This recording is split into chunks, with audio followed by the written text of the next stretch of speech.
Seoul, South Korea, once a bustling city, had fallen into decay. Its streets were dotted with broken asphalt, and skyscrapers were crumbling one by one to the ground, covered with garbage.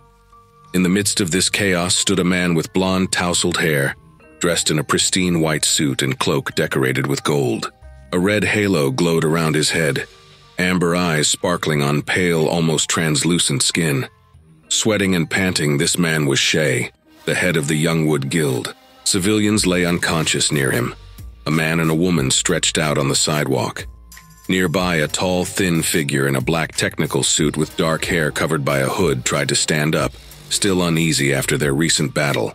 The conflict attracted the eyes of ordinary citizens who watched in horror, their faces reflecting despair and fear. Among the crowd, a young man in a white t-shirt expressed the shock and horror felt by many. I could not believe the scene unfolding in front of me. A man in a black suit stood defiantly, blood flowing carelessly from his mouth, his face covered with a canvas of scratches. Despite his thin build, he stood firmly, clutching the blue-lit knives in his hands. His thinness contradicted his muscular build. His shoulders and chest were subtly illuminated by the blue light. His eyes, glittering with aggression, were fixed on his opponent as he declared that they were finally alone, the only survivors of their fight. He introduced himself as Kang-Hu, the man the world had branded as the enemy of society. Sho stood opposite him, visibly exhausted, his body trembling with fatigue. His once pristine white suit was now a mess of stains and tears. Confronted by Kang-Ko, Sho accused him of having stirred up a senseless conflict that had caused everyone to suffer. He branded Kang-Ko as the root of all evil, blaming him for the devastation that surrounded them. With a cold smile, he looked at Kang, finding amusement in the situation. Kang-Ko reacted to these words with a smile and said what kind of jokes this rascal was playing. He was overcome with a surge of rage at his opponent's taunts. Shaw raised his voice and began to gather red lightning-like energy in his palms. A red glow washed over the surroundings, signaling the beginning of his counterattack against Kang. Blood barely marked the corners of Kang's mouth as he confronted Cheyenne, asking if he considered himself a messenger of justice and fairness. This query clearly surprised Sheehan. His pupils constricted as he stared into the void, visibly agitated by Kang's words. The energy around him intensified, completely enveloping him as his anger grew. "Kang!" Xian shouted, challenging him. "How dare you speak of justice?" At that moment, Kang, shrouded in a dark blue-purple aura, prepared to fight back. Xian, taking a fighting stance, declared that he was fighting for everyone. The watching crowd became anxious. The air was thick with fear, not fully realizing the imminent clash. The little boy, overcome with fear, clung to his mother, crying and screaming. Chen, addressing his enemy, accused him of being a constant obstacle, questioning his morality. "What are you, if not pure evil?" The crowd, captivated by this moment, began to applaud and support Xian, their voices rising in unison. In the story, time after time, the hero's name resonated, eliciting cheers from a diverse crowd that included school children, employees, and utility workers. Despite their differences, these people were united in their support for Xian, urging him not to give in. With a sense of pride and enthusiasm, Xian approached Kang, bolstered by the cheers of the townspeople. At that moment, a transparent red magic circle decorated with various symbols materialized in Xian's hands. He directed this powerful aura toward Kang.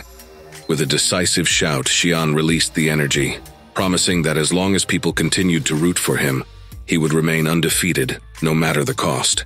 Kang, underestimating Xian's strength, was caught off guard by the swiftness of the attack.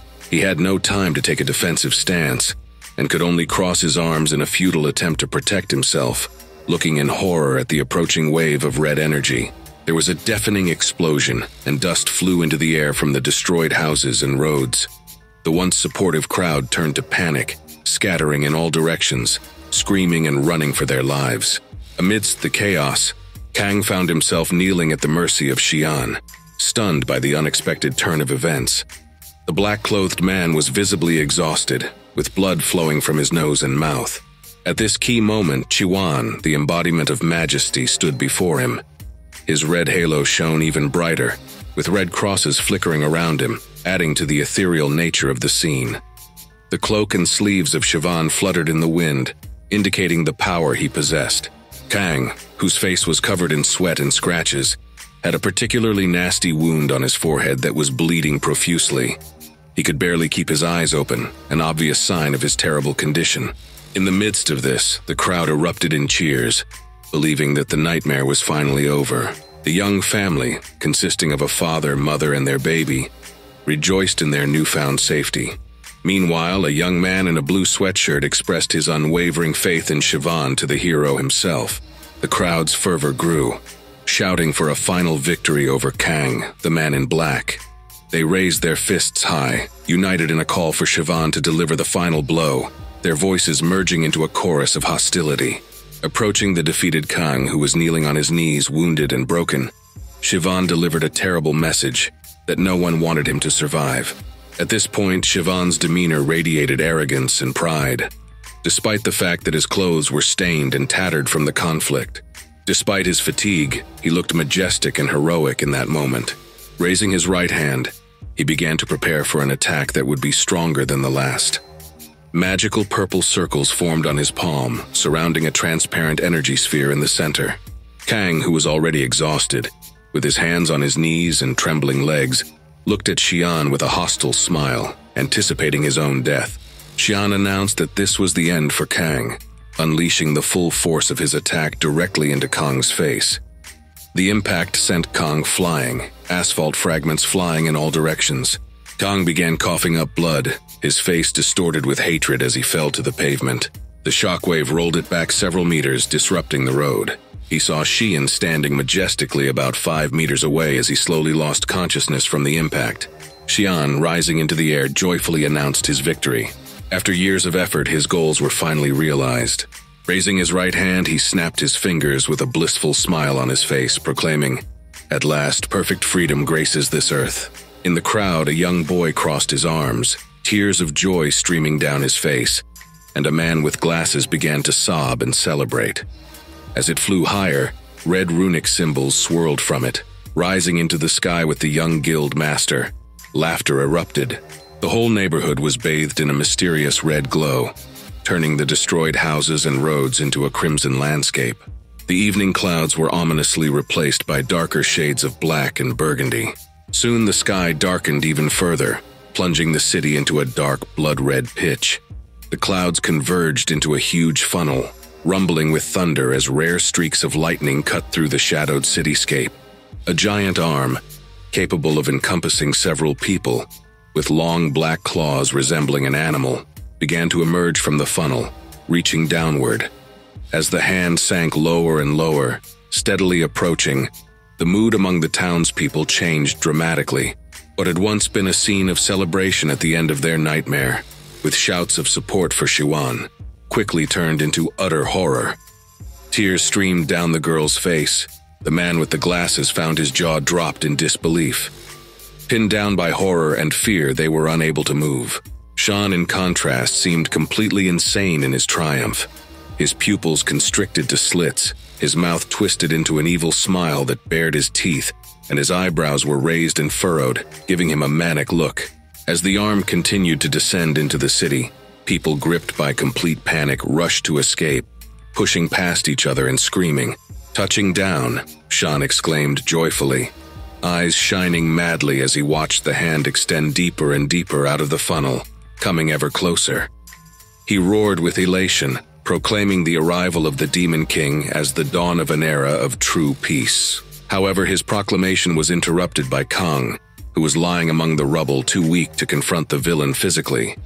And yet, with a tinge of pain in his voice, Kang responded, suggesting that they would not be facing peace, but the rule of true tyranny. He could say the words and catch his breath, but the sight of such hypocrisy was unbearable. She turned around when she heard his voice, and in her call his name was fervent. He was amazed how he could be alive, calling him a miserable insect, and urged him to open his eyes wide to see the world he had created with his own hands. "His madness has reached its zenith," he replied with a hysterical laugh, expressing his excitement in the midst of the madness. The veins in Xiang's face were swollen, strained from the constant screaming. Back then, during the cataclysms, the planet Earth was destroyed, and its death shed a bright but tragic light on the cold, empty space of space. the remnants of the planet scattered far into the stratosphere and beyond, marking the end of the world. However, it turned out that all these dramatic events were a figment of the writer's imagination. He thanked the readers on the website for their affection and support of his story, the life of a villain turned savior. In the solitude of the dimly lit room, he continued to type, the soft glow of the monitor barely illuminating his figure as he dared to dive deeper into his visualization. Mentally, the author realized that the reader's expectations may have been dashed. He imagined a stained glass window that began to crack at the top, decorated with red and golden hues, and towards the center it turned into an image of the night sky, showing the moon and stars. At its base, the window ended with golden arms embracing the entire scene. Dark red fragments of stained glass were scattered below, reflecting its contemplative mood. Reflecting further, the writer thought about his protagonist Shawan, a formidable henchman who serves the Demon King. Together with his allies, the 13 stars, they represented the pinnacle of persistent evil. Following the images of stained glass windows, he imagined Siobhan looking deceptively gentle. The protagonist's thick eyelashes partially hid his gaze, and a thin smile shone on his face, contradicting the inherent fragility depicted by the broken stained glass. All this time, the author was sitting in an office chair, in front of a wide monitor that illuminated his workspace, deeply absorbed in these vivid thoughts. The dark room was illuminated by the light of the clock, which showed 21 o'clock. The entire novel served as a reflection of the author's reality, drawing deeply on his school experience. He recalled placing a white chrysanthemum next to a morning photo of a young boy in a school uniform and smiling. In that moment, he recognized a powerful force that could disguise the harshness of school life and the unvarnished true face of the world, a force that could reverse the roles of good and evil. At the funeral, amidst the laughter of the students, one who looked strikingly like his character, Shaw, smiled and stole a glance at the author. Perhaps this student inspired the character who was initially portrayed in the story as a harbinger of goodness and justice, but at the end of the story became a real villain. Prompted by this realization, the author felt the need to weave this reality into his novel. Stopping typing, the author began to read something on the page of his novel, the decisive moment of reflection hanging in the air. The product was rated 2 out of 5, and users left negative feedback. Comments filled with vitriol cascaded down the page, questioning the decision to leave the ending of the story unsolved. Such persons with writer's syndrome should be banned from publishing stories on WR, one commenter said. Another, more morbidly, wished the author had embodied the protagonist in a narrative that could only unfold posthumously. This harsh criticism was followed by a flurry of responses, creating a stormy sea of words. The author, caught up in the whirlpool, tirelessly scrolled through the comments section. His frustration grew with each new sharp criticism, until finally, overcome by a surge of anger, he had to admit his helplessness in the face of such relentless scrutiny. He let out a heavy sigh as he hovered over the browser's close button for a moment before decisively clicking it. Without bothering to turn off his computer, he went to his bed, his sanctuary contrastingly disheveled. His room, littered with the trash of his nightly snacks, crumpled drafts, books, and assorted clutter, reflected the chaos of the comment section he had just left. Falling down on the bed, fatigue overwhelmed him, plunging him into thoughtful silence. In the back of his mind, he heard criticisms, especially those concerning the open ending of the story. Why did the author choose such an unresolved ending? Demanded one. Another accused the author of being a person who, thoughts froze, leaving the author to ponder in the quiet aftermath of the storm. With arms crossed and a boastful demeanor, one mocked in real life and the other accused him of being a fan to destroy the reader's universe. The writer, overwhelmed with feelings, sadly covered his eyes with his hand, holding back tears with difficulty. Frustrated and angry, he hissed, feeling as if everything was wrong, especially his inability to write anything again. The monitor went black due to inactivity, leaving the room bathed only in the gentle glow of moonlight. Lying on the bed, he stared silently at the ceiling and decided it was better to just go to sleep. When he moved away, a vague image began to form in his mind, at first indistinct and accompanied by an incomprehensible noise. Gradually, the picture became clearer and brighter, as if he was slowly opening his eyes and concentrating intently. He saw many prisoners dressed in blue uniforms working, extracting blue crystals with picks. When he finally woke up, he saw that he was lying on a cold stone floor, dressed in a blue uniform that was worn and stained, reflecting those around him. Suddenly, a scream came from behind the workers. The security guard was hurling insults at someone, making derogatory remarks about Eclipse's sophistication. Not far away, a man, inflamed with anger, was ruthlessly attacking a man with blonde, wheat-colored hair, who was sprawled on the ground, desperately covering his face with his hands. The writer watched this with a combination of embarrassment and surprise, especially surprised by the guard's reference to Eclipse. Meanwhile, the guard continued his brutal attack, kicking the young man fiercely. His heavy boots fell with brutal force on the victim's knees, stomach, and arms. This brutal scene evoked an eerily similar memory from the writer's past. A former classmate dressed in a school uniform who had already died had been attacked in the same way. The writer's face was covered with cold sweat. Saliva flowed from his mouth, and he was overcome with such an overwhelming feeling that he wanted to disappear into thin air. The guard's actions triggered memories of a person from the writer's past, of his involvement in the boy's tragic fate.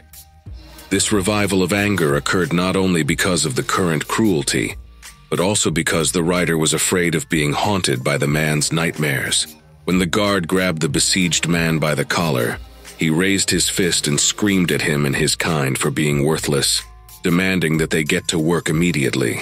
It was then that the situation changed dramatically. Someone shouted loudly, warning of failure. At this, the guard's arm, which was moving forward, stopped and began to tremble. Every head turned toward the back of the workfield, curious about the source of the interruption. The writer, equally intrigued, tried to identify this unexpected disruptor.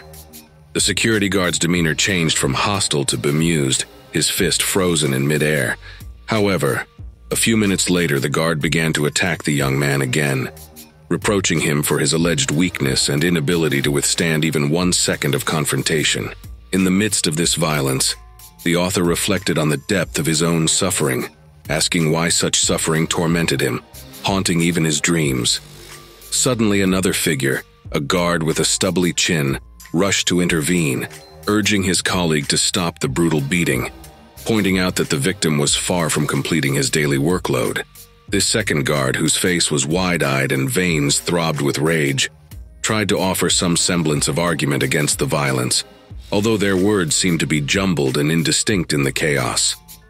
This led the writer to question the reality he was witnessing, shrouded in a veil of doubt and confusion. What was happening seemed too surreal to be anything other than a dream, and its vividness was overwhelming to the senses.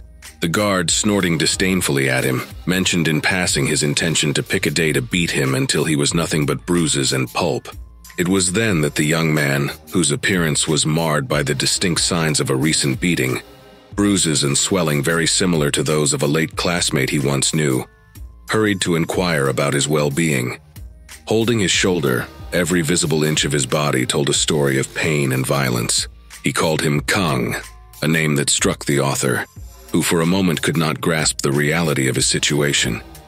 Kang, he asked inwardly, and the concept seemed so foreign to him that he was momentarily lost in studying the dirt that had been caked into his palms. Suddenly he stood up, almost knocking over his friend who was already balancing, and rushed to the nearest water body. Leaning over, he watched his reflection, and then it happened. His body began to shimmer with blue light, the unmistakable radiance of mana. Powerful energy mana began to flow into him from his surroundings, covering him with an ethereal aura. It was at this moment that his friend, who was struggling with his own injuries, caught up with him, drawing two warriors against the world, ready to use the new power in them. Unaware of the unfolding events, he showed the ability to easily absorb mana. When he looked at his hand, a soft blue light emanated from his fingers, indicating an innate hypersensitivity to mana.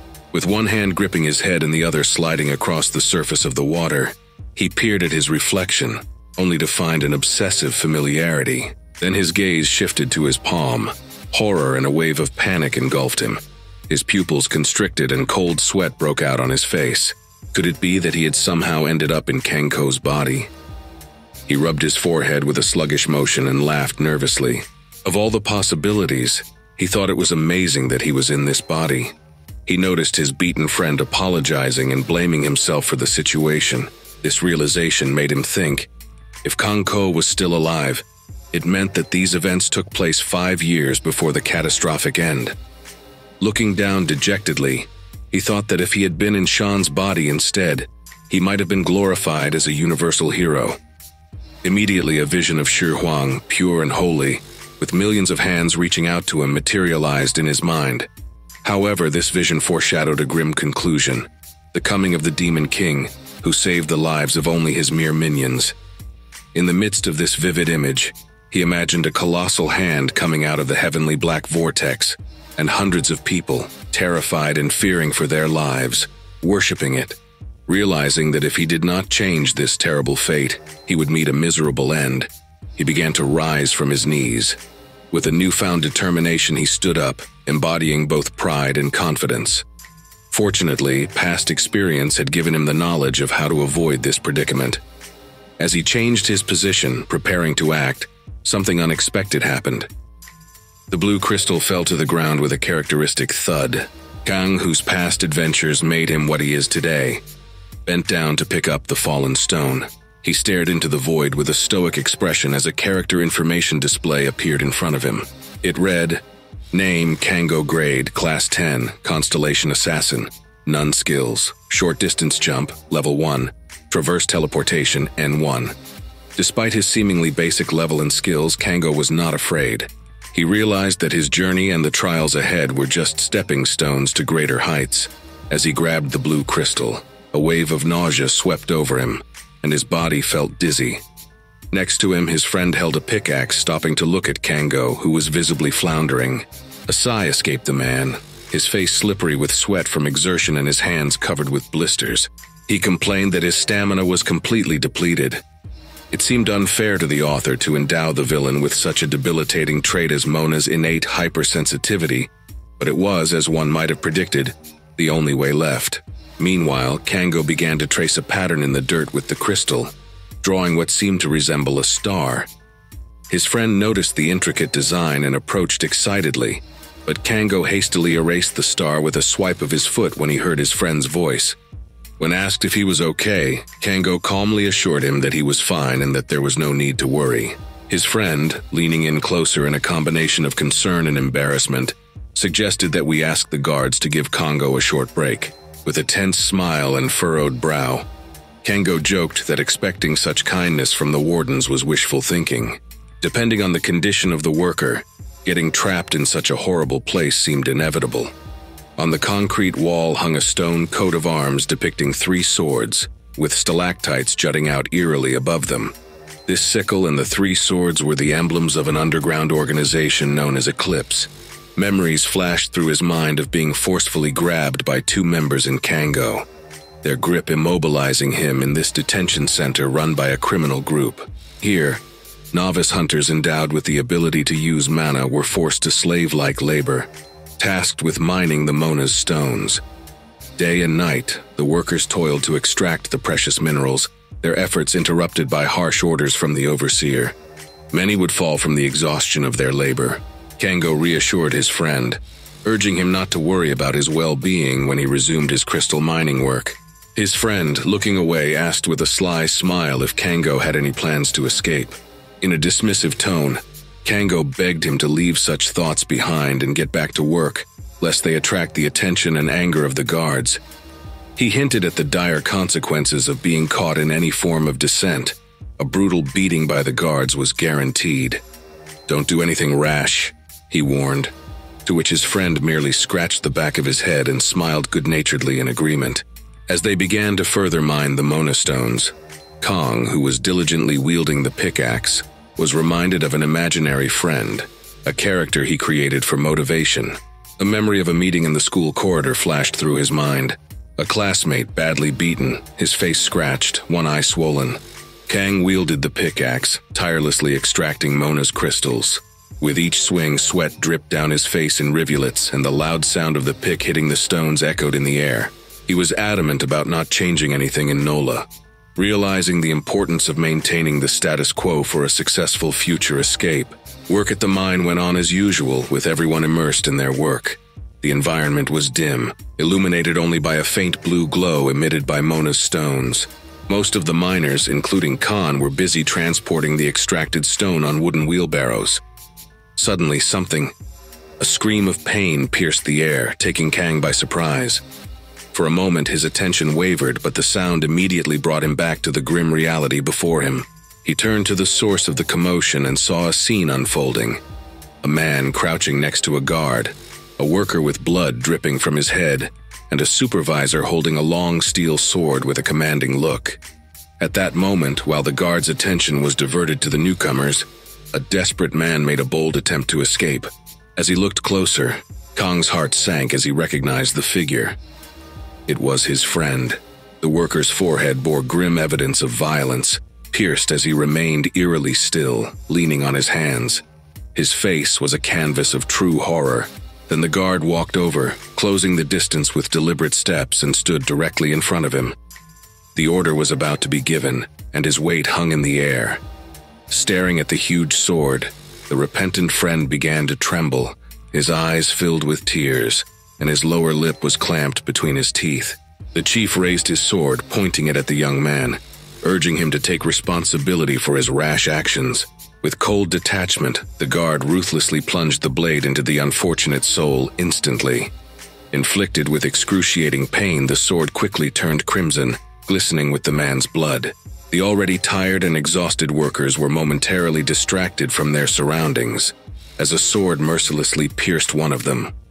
Fueled by hatred, the guard persisted in plunging his sword into the prisoner, torturing him mercilessly. The victim fell to the ground, clutching the sand with her fingers in a vain attempt to endure the torment. The workers, stunned by such barbarity, turned their faces away, unable or unwilling to see this cruelty. Blood splattered across the stage, catching the attention of Kang, who bit his lip and trembled as he saw his friend's brutal execution. Paralyzed, he could only watch as the life drained from the body in front of him. The hand that had been scraping the sand now lay tense and motionless. As he approached the bloody remains of what had once been his friend, Kang mentally punished him, considering him a fool for his recklessness. The gaping wound, caused by numerous sword blows, had ruined his body. With a heavy heart, Kang looked at him in despair. Silently staring at the corpse, a moment passed before the warden responsible for the poor man's death approached Kang from behind. In a rude manner, he questioned Kang Ho about his lack of response compared to previous outbursts, threatening to end his life now that they were alone. His gaze was both cruel and clumsy, and he had a sword with fresh blood on his shoulder. Kang, who sighed and lowered his head, expressed disinterest in his own fate, which irritated the guard. He expected pleas for mercy, but instead Kang simply said that the urgent need for a toilet was much more pressing. This unexpected indifference took the guard by surprise, prompting him to mock Kang, who hinted that he had wet himself. Despite the taunts, Kang remained silent until finally the guard, with a contemptuous smile, allowed him to leave, sarcastically insisting that he follow. Luo Kang, whose gaze was devastated, watched as the workers slowly began to load the Mona stones into crates, taking them out of the room. Soon he and the guard were left standing in a gloomy, empty corridor. The warden, giving in briefly, said he had only a minute. As Luo Kang was heading to the restroom, the guard warned him in an angry tone that staying there for more than a minute would decide his fate, marking this gloomy place as his final resting place. Opening the door to the restroom, Luo Kang was greeted by a horrifying scene. Darkness had engulfed the space. Its walls and floor were riddled with cracks. Unfortunately, the cold tiles were the final resting place for the bodies of employees who, under unbearable stress, had decided to end their lives. Among them was a figure with a noose that sharply surrounded his neck. Unfazed, Luo Kang walked past the body. He was looking for something hidden in this gloomy environment. Walking further among the corpses, the guard outside began a loud countdown, marking the fleeting time Luo Kang had left. Looking around, he noticed a piece of tile sticking out of the floor behind one of the dirty benches. He quickly approached him, recognizing him as the object of his urgent search. He quickly handed it over, and after a quick cut, blood immediately flowed from the wound. As he began to draw a picture on the floor, the guard outside continued the countdown. With only 39 seconds left, Kang hurried to finish his drawing. Under his hurried hand, A magic circle appeared, with a six-pointed star in its center, similar to the ones he had drawn during his secret work. Between each point of the star, runic symbols connected a complex pattern. With only 13 seconds on the clock, the magical circle he had engraved on the floor began to emit a soft blue glow, cutting through the dim atmosphere of the restroom. He muttered about the entity he had summoned, saying that it had been forced by tragedies, trials, and depression. The glow of the magic circle intensified, casting a brighter light, and small white lightning bolts began to crackle around its perimeter. Meanwhile, the guard's insistence grew. He knocked on the door louder, announcing that Kong had only 10 seconds to wrap himself up and recover his clothes. Kong got to his feet, confident in his understanding of the entity's desire for chaos and desperation. With the magic circle now shining brilliantly, and the expected entity on the verge of being summoned, he faced the final moments of his preparations under the watchful countdown of the guard outside. Kong turned his head toward the sound but did not respond. At that moment, the magic circle began to emit white pillars of light and blue sparks. Faced with the entity he had summoned, Kong asked if it was interesting how someone of his low level could summon such a creature. The constellation-like entity told him that if Kong had arrived even a little later, as she had in Nolly, he would have been extremely impressed by her arrival, marked by white lightning. If he delayed one more day, the hope the world was looking for would be lost, unattainable. The constellation explained that this was exactly the kind of story Kong would need to convince people to heed his call, as it now became the entertainment Kong had long sought. With a sense of excitement, Kong watched the magical aura emanating from the circle. With a confident stance, hands on hips, he announced himself as the only person capable of fully utilizing his abilities. Lightning pierced through Kong, his smile replaced by madness as a gust of magic circle cracked his hair and uniform. He predicted the arrival of the main constellation with which he had made a pact in the novel. In his mind's eye, he saw himself as he was in the last chapter, dressed in an elegant black suit, holding knives. This constellation was nothing less than a dimensional robber, a creature that Khan revered. As the magic was pulled from the circle, Kanko watched in fascination. Even though the constellation called itself the Brazen One, it allowed him to temporarily wield its power, a privilege granted because Kanko had taken up his scheming. A star, dazzling and too brilliant to look at, illuminated the dimension caused by Luther's command. Kanko addressed the entity with a cocky look. "Sit back and watch." White energy danced around him, and a system window materialized, detailing the nature of Dimension Looter. A neutral constellation characterized by special looting and skill-boosting skills. All skills are maxed out. Look for one to do. This constellation, the Dimension Looter, revered for its looting and skill enhancement abilities, pushed its capabilities to the limit, becoming an invaluable ally to Kanko and his endeavors. The guard, hitting the door with his fist, stepped onto the threshold of the restroom. His introduction was abrasive, as he rudely demanded to know who Khan thought he was before he could intervene further. The inside was empty. The bodies of the workers mysteriously disappeared, leaving behind a special haze emanating from Kong. The confused guard kept moving forward until Kong's silhouette appeared in the fog. Feeling a surge of tension, the guard composed himself, but was overcome with a sense of stupor and fear as he witnessed the unfolding scene. A system window materialized, announcing that all skills would now be maxed out. Kang's short-range jumping skills suddenly increased from the first level to their peak. Surrounded by a blue aura and with his eyes shining in the same hue, Kong leaped toward the guard who was defending himself with his sword.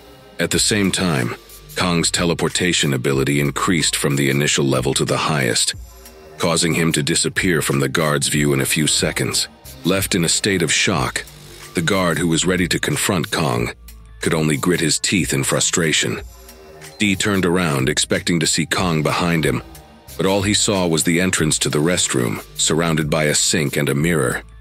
As he scrutinized the door, Kong suddenly materialized behind him, wielding a sharp metal pin with cold precision. Without hesitation, Kang plunged the pin deep into the unsuspecting warden's neck.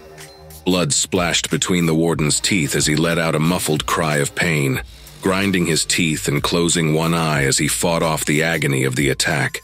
In a desperate turn, the guard tried to collide with Kong, but Kang only drove the pin deeper, causing the guard to shake and tremble uncontrollably. The warden was puzzled, unable to understand how Kang managed to carry out such a stealthy and deadly attack. Then Kang jerked the pin out, releasing fresh blood from the wound. In a panic, the warden dropped his sword, frantically trying to stem the flow of blood with his hands, but the wound was too severe.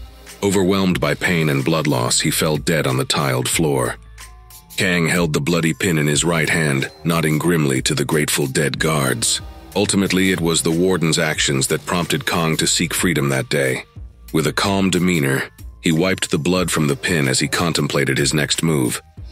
As he wiped the blood from his face, the remnants of the recent act of violence, Kang took one last look at the lifeless body of the sentinel. He felt a strong wave of hatred for the man. "The contract is fulfilled," Kang muttered to himself with a sense of satisfaction in his voice for avenging his executed friend. With a deep sigh, he bent down to take the guard's long, sharp sword as his own. After inserting the sword into the sheath, a system message appeared. "Weapon registered." Kang made a silent vow to never look back. Outside, the night deepened. The full moon and stars shone brightly, not covering a single cloud. Their light cast a dull white glow on the stage, illuminating both the warden's body and Kang's silhouette. After finding a tank of gasoline, Kang began to water the corners of the building, sparing no effort to cover as much ground as possible. This was his first step towards escape, and he had to change into the uniform of a second-ranked warden. He had effectively stripped the clothes off the dead, which was necessary for his plan. He carefully put on the stolen guardsman's shirt, even noticing the faint traces of blood on the collar, the remnants of a struggle with its previous owner, Punk. His next step toward freedom was a deliberate arson attack, lighter in hand, sharp narrowing of his eyes betraying his calm demeanor, except for a subtle flash of hatred. With a casual wave, he threw the lighter into a puddle of gasoline, igniting an inferno that quickly engulfed the neighborhood. The transformation of the building into a fiery hellscape marked the second phase of his plan. Escaping through the main gate was the last step. As the building raged with destructive flames, creating a domino effect of chaos and destruction, he made his way outside. The unexpected fire quickly attracted the attention of the remaining staff, and fear and confusion quickly spread as the flames began to engulf neighboring structures. In a growing panic, staff rushed out of the facility. Fear and confusion mingled among them as some tried to understand the origin of the fire. The report indicated that the fire originated in front of building #18. Amidst the chaos, a warden with wide-eyed wonderment on his face shouted to identify the culprit. Meanwhile, a somewhat bewildered security guard called for immediate contact with the fire department, emphasizing the urgency and chaotic attempt to deal with the rapidly escalating disaster. The loud thud of the guards' heavy boots could be heard as they made their way to the patrol cars. One guard entered the car through the back door, urging everyone to obey the instructions. He said that their first stop would be the crematorium. As the armored car doors began to close, they made a deep rumble and the two guards sat back down. In the front seat, one officer was noticeably young, and his companion was slightly older. The older of the two abruptly ordered them to speed up. Realizing the urgency, the younger one who was driving nodded. His eyes glanced suspiciously at the rearview mirror, inspecting the back seats where Kang was sitting. "What about your second-ranked form?" he asked, piquing his curiosity. Hearing this, Kang shifted uncomfortably, his gaze dropping slightly, choosing to remain silent. The car, a military vehicle, had a spacious interior. The floor was covered with metal plates, and there were benches along the sides for passengers. The junior officer, unfailingly interested, asked Kang again. This time he asked if Kang had been sent to take over for the second-ranking supervisor who had previously led their unit. Kang, keeping his composure, replied calmly. But the story left a lot untold. The change in his face indicated a confirmation. He clarified that the fugitive had just trespassed from building number 18. The discovery visibly shocked the driver, who immediately turned around to get more information. Kang told him that the intruder had broken through the northwest fence of the building. Then he looked at the young driver questioningly, wondering aloud why they were still idling. Snapped back to reality by Kang's request, the driver apologized for the delay and assured them of their immediate departure. With that, the car took off, speeding forward. Throughout the trip, Kang remained silent, his mind preoccupied with the deception he had just concocted. He described the path going northwest from the fence, leading to Mount Chunyang as a viable escape route. At first glance, it did seem promising, dark, uncontrollable, and difficult. The dense forest at the foot of the mountain hid the entrance, beckoning the fugitive. However, this supposed escape route was far from safe. Many did not realize that Eclipse had dotted this path with traps, turning it into a dangerous gauntlet. Not only did the traps pose a mortal threat, but they were also the final resting place for prisoners who had previously attempted to escape through this deceptive escape route. Through this secret passage, Khan, who had developed a plan using information known only to the guards and himself, waited for the first gate to open. This operation allowed vehicles to enter and exit the detention center unimpeded. Kang, striking a relaxed, commanding pose with his legs wide apart and his hands placed under his chin, suggested that their best strategy was to intercept the attacker on his way out. He acknowledged the possibility of losing sight of the fugitive, but was confident that the target would head for Mount Chunggong.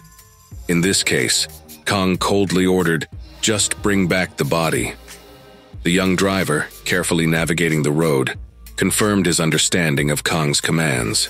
On the way out, the security guard's interaction with the people in the armored car hinted at secret communication. The exchange of cigarettes, possibly a secret code among the staff, resulted in the guard signaling clear with enthusiastic hand waves, allowing Kang to leave. As he drove away, Khan looked disdainfully at the pre-trial detention center. Relieved to be rid of this nightmarish institution, the sight of their emblem carved on a stone pedestal was the last reminder of the place he wanted to leave. On the side of the car was an emblem with 3 swords, racing down a narrow road surrounded by dense forest. It had only 2 lanes, and the young transportation driver on his way noticed Kang sitting in the passenger seat, hinting that he must be exhausted from the recent events at number 18. It was only then that Khan noticed that the collar of his uniform, which he had acquired by dishonest means, was bloody. Irritated, he clicked his tongue and then told the driver that it was easier to deal with the minors. Those prisoners were stubborn and would not obey their commands. The driver, smiling slyly, agreed, noting that these individuals were just pretending to be hunters. In truth, they were nothing but terrible failures. The second officer sitting in the navigator's seat was puzzled by this exchange. Though he hid his reaction, he couldn't help but wonder if the driver really looked at the prisoners in such a derogatory light. Stealing a glance at Kang, who was sitting behind him, the navigator wondered how long Kang had been assigned to House 18. His question was laced with skepticism, revealing a deeper undercurrent of distrust. Despite his best efforts to appear carefree, Kang could not completely hide his tension. Sensing something was amiss, he tried to dispel his suspicions. He sighed, irritation reflected in his face, and said that he had arrived the day before yesterday. The navigator, hearing this, noted that Kang was supposed to be working in Block N at that time. Cornered, Khan had no choice but to agree. However, it was this confession that made the employee take a closer look at him. With a suspicious look, the officer showed through the silent communication of his brown eyes that the 9th block did not exist. It was allegedly created the day before yesterday. This discovery, expressed with laughter, made Kang despair. His face twisted in an expression of horror and disgust. They were already moving away from the beaten path, deeper into the serene forest where asphalt had given way to dirt roads miles before. Then Kang smiled slyly, dismissing the claim. He coolly stated that his creation was indeed a recent one, designed specifically to work with people like them. In one quick, lightning-fast movement, Kang drew his sword and beheaded the employee who was the first to sense that something was wrong. His head flew into the air before falling to the floor of the car. The driver stared in shock at the decapitated body of his colleague. At the same time, Kang, preparing to strike again, swung his arm a second time, trying to eliminate the remaining passenger. His expression was one of terrifying determination. His hair was disheveled, and his chin bore a small scar from a previous fight while mining moonstones. In the chaos, the driver lost control of the car, causing it to swerve wildly from side to side. Kang managed to grab hold of the front seats with both hands, and this action probably saved his life when the unbuckled passenger flew through the windshield due to the car's abrupt stop. Glass shards flew inside, and the passenger's body was thrown 3 meters forward. The car left a trail of destroyed soil and dust behind it. It was pitch black on the road, and only the car's headlights illuminated the horrific scene of broken glass and a body lying in a pool of its own blood. The young driver was furious. He turned to Kang, who looked back with an unfazed, wild look. Staring intently, he began to focus energy in his left hand, which materialized as a bright yellow sphere. Kang-Hu, noticing the accumulated energy, reacted quickly, dodging the impending attack. The missed attack hit the roof of the cabin, causing a small explosion. Sitting still, Kang-Hu discreetly looked up to inspect the damage. There was a hole in the roof of the vehicle, its edges burned, and the surrounding metal still emitting puffs of smoke as the ash from the explosion dissipated into the air. The driver, stunned by Kang-Hu's evasive maneuver, was momentarily paralyzed, frozen in the position he had assumed to attack. From a safe distance, Kang-Hu watched the driver's further movements carefully. Enraged by the evasion, the driver accused Kang-Hu of cheating and began to gather energy again. This time the attack on the building was noticeably stronger and aimed directly at Kang-Hu. The attack, unleashed with the speed of lightning, pierced the roof of the car and flew upward, stretching tens of meters into the sky and illuminating everything around. Surrounded by a bright yellow glow, the roof was almost completely burnt, its metal edges smoldering and emitting a disgusting smell of something burning. The driver looked around triumphantly with a smug smile, mocking Kang, who clenched his left hand into a fist as if rejoicing in his imaginary victory. However, a moment later, looking around the interior, he was startled to realize that Kang was nowhere to be found inside. The car's interior was empty. Turning to the left side mirror, he saw Kang-Ko kneeling outside. In the next moment, all that remained was dust and haze from Kang-Chi's teleportation. Quickly reacting, Kang-Ko materialized in the car, waving his sword and ready to counterattack. With a swift movement, Kang-Ko thrust his sword forward, and instantly the driver was pierced in the neck. Kang-Ko's expression remained calm, unruffled even in such tense moments. The driver coughed for air as drops of blood splashed across the dashboard, the other end of the sharp blade piercing him through. Through the tempered glass, blood began to flow from the driver's mouth as his body convulsed violently. He was unable to breathe because the blade was stuck in his throat. Kang pulled the bloody sword out of the driver's neck with a cruel and ruthless demeanor. When the blood began to flow freely, he pushed the dying man out of the car and onto the side of the road. However, Kang suddenly felt a sharp sense of weakness, accompanied by a throbbing headache. The sudden pain contorted his face and he bit his lower lip. Sitting down, he grabbed the left side of his head in agony, cursing under his breath, explaining his condition as excessive use of MAA. The wailing of sirens caught his attention, making him glance anxiously at the side mirror. The sight of the approaching patrol car, its yellow headlights blinding him, filled him with terror. Grabbing his head in despair but keeping a crazy smile on his face, Kang realized that he had not expected their patrol. Convinced that this was the last obstacle, he quickly jumped out of the car through the open window and began to sneak down the slope near the road. Kang skillfully controlled his speed and direction as he descended the sharp, rocky slope. With his right foot firmly planted, he bent his left leg slightly, ready to push down and stop if necessary. Keeping his balance, he eventually landed, putting his weight on both legs and his left arm, resting his hand wearily on his right knee. When he caught his breath, someone came up to him, saying that what had happened was an accident. This revelation seemed unbelievable for someone like Kang, who had managed to kill 2 guards and escape. Kang raised his head, anxiously trying to get a better look at the young man who spoke. He was approached by a stranger, a tall, muscular man wearing a black t-shirt, blue jeans, leather jacket, and gloves. His dark hair complemented his cool look, and he wielded a modern axe with ease. He disparagingly called Kang low-ranking garbage, a taunt that did not go unnoticed.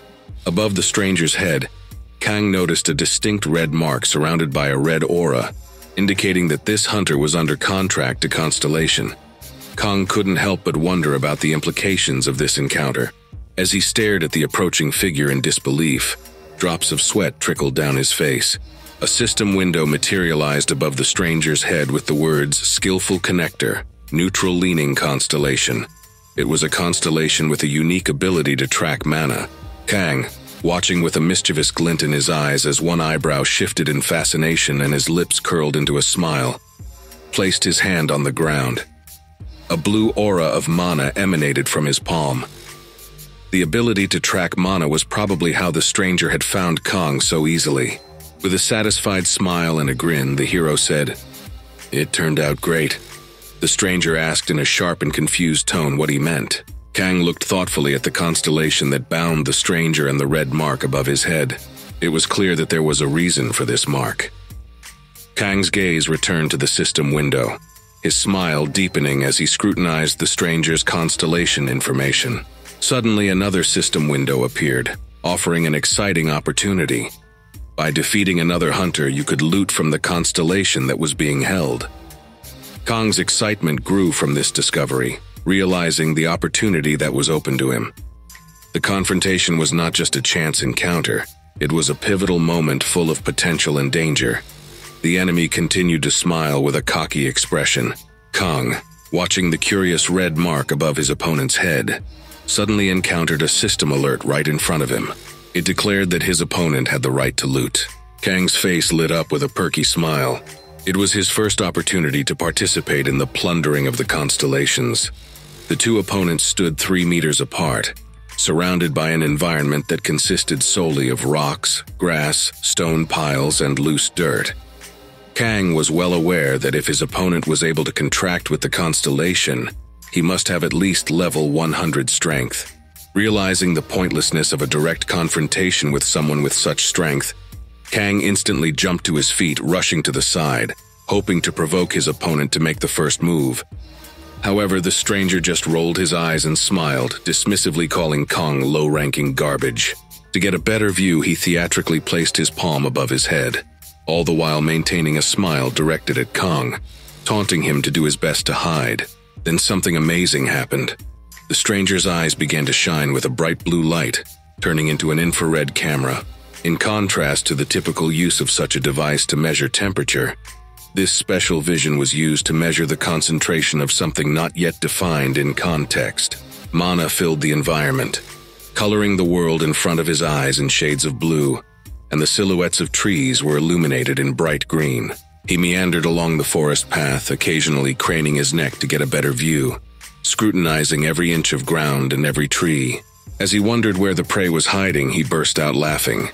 Suddenly, a red trail to his right caught his attention, and his eyes sparkled with blue light.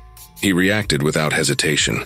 One of the trees ahead of him changed from blue to a mixture of yellow and red hues, clearly indicating his ability, which hinted at a concentrated presence of mana. With a sly smile, he announced his discovery. Throwing several hand axes with great force, he rushed toward the target, scattering leaves and grass behind him, and split the tree into two, leaving nothing but a thin stump. However, the stranger was confused when he found no one behind the tree.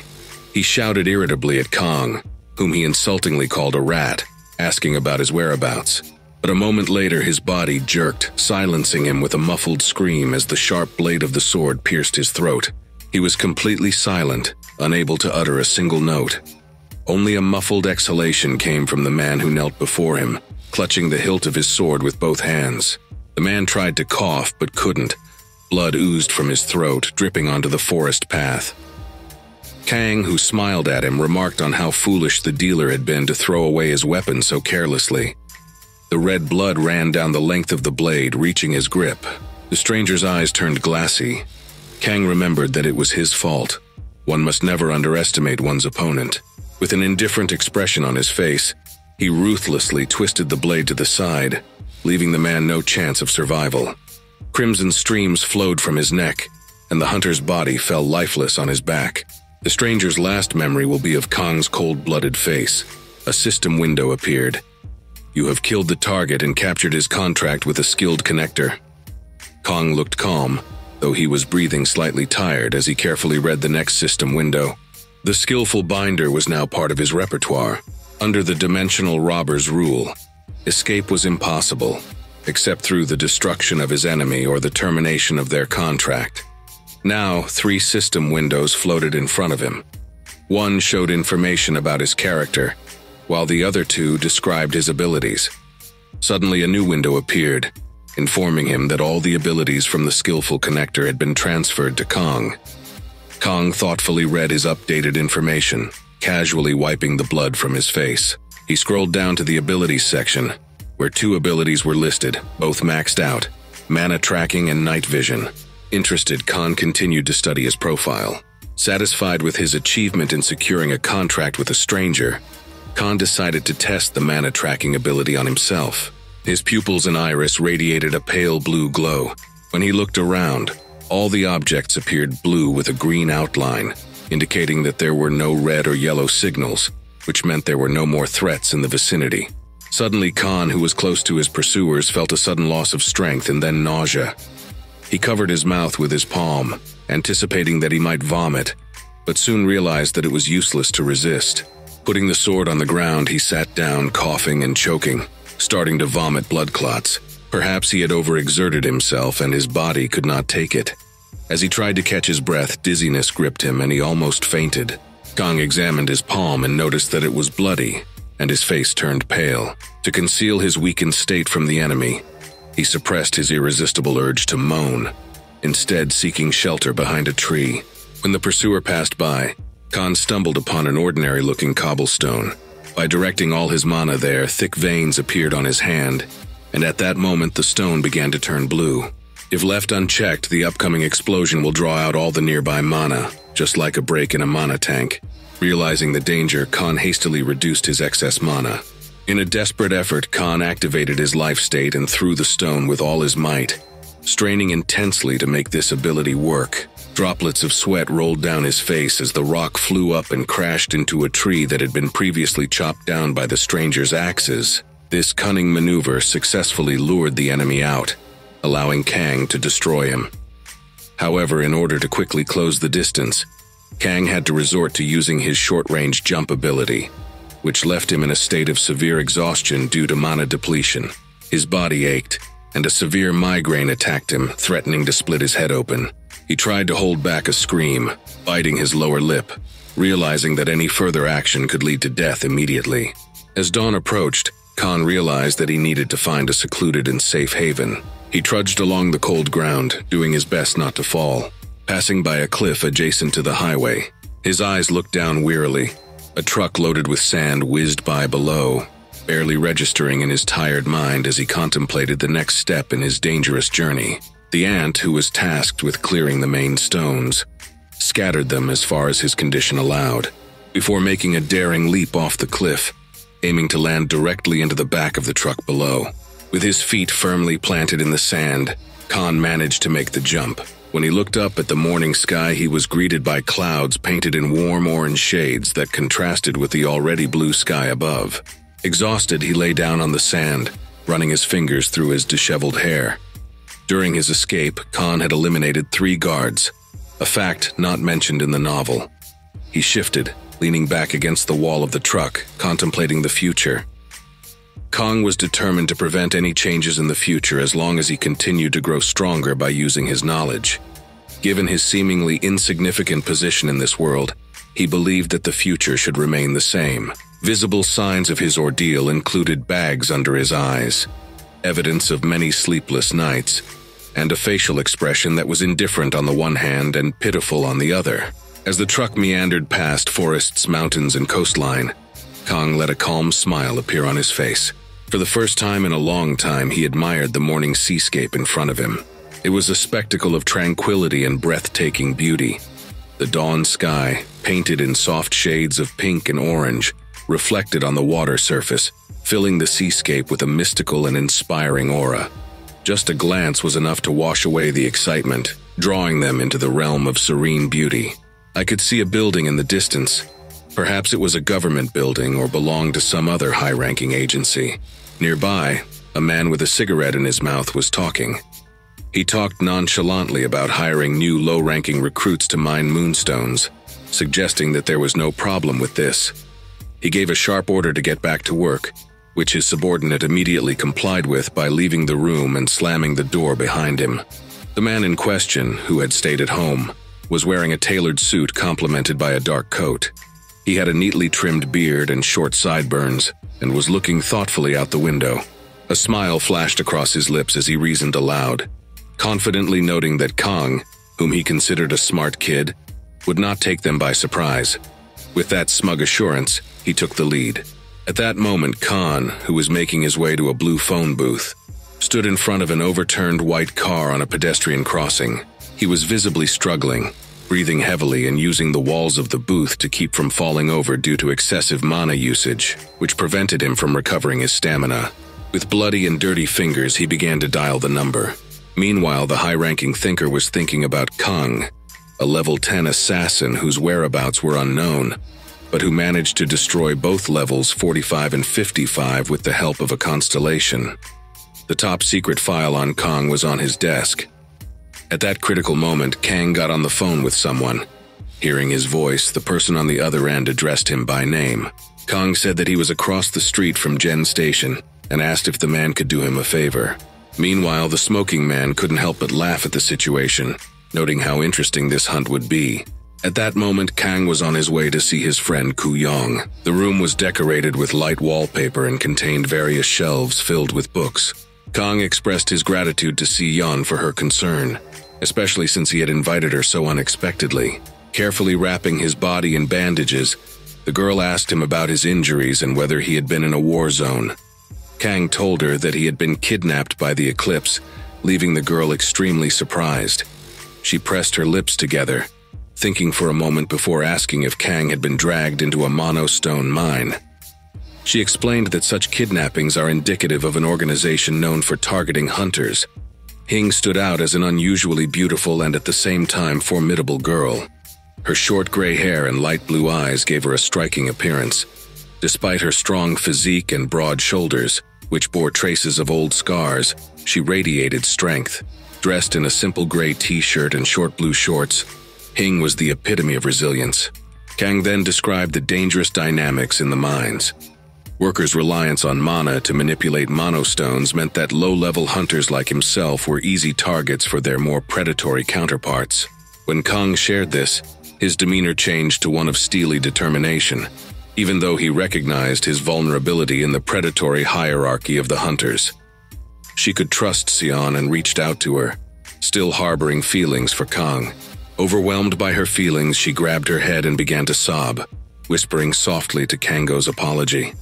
Her face was flushed with emotion and tears streamed down her cheeks. She regretted not keeping in touch with Kango after their breakup, believing that her presence could have spared him such a horrible experience. At the time of their breakup, she had been a newly minted hunter, just waking up.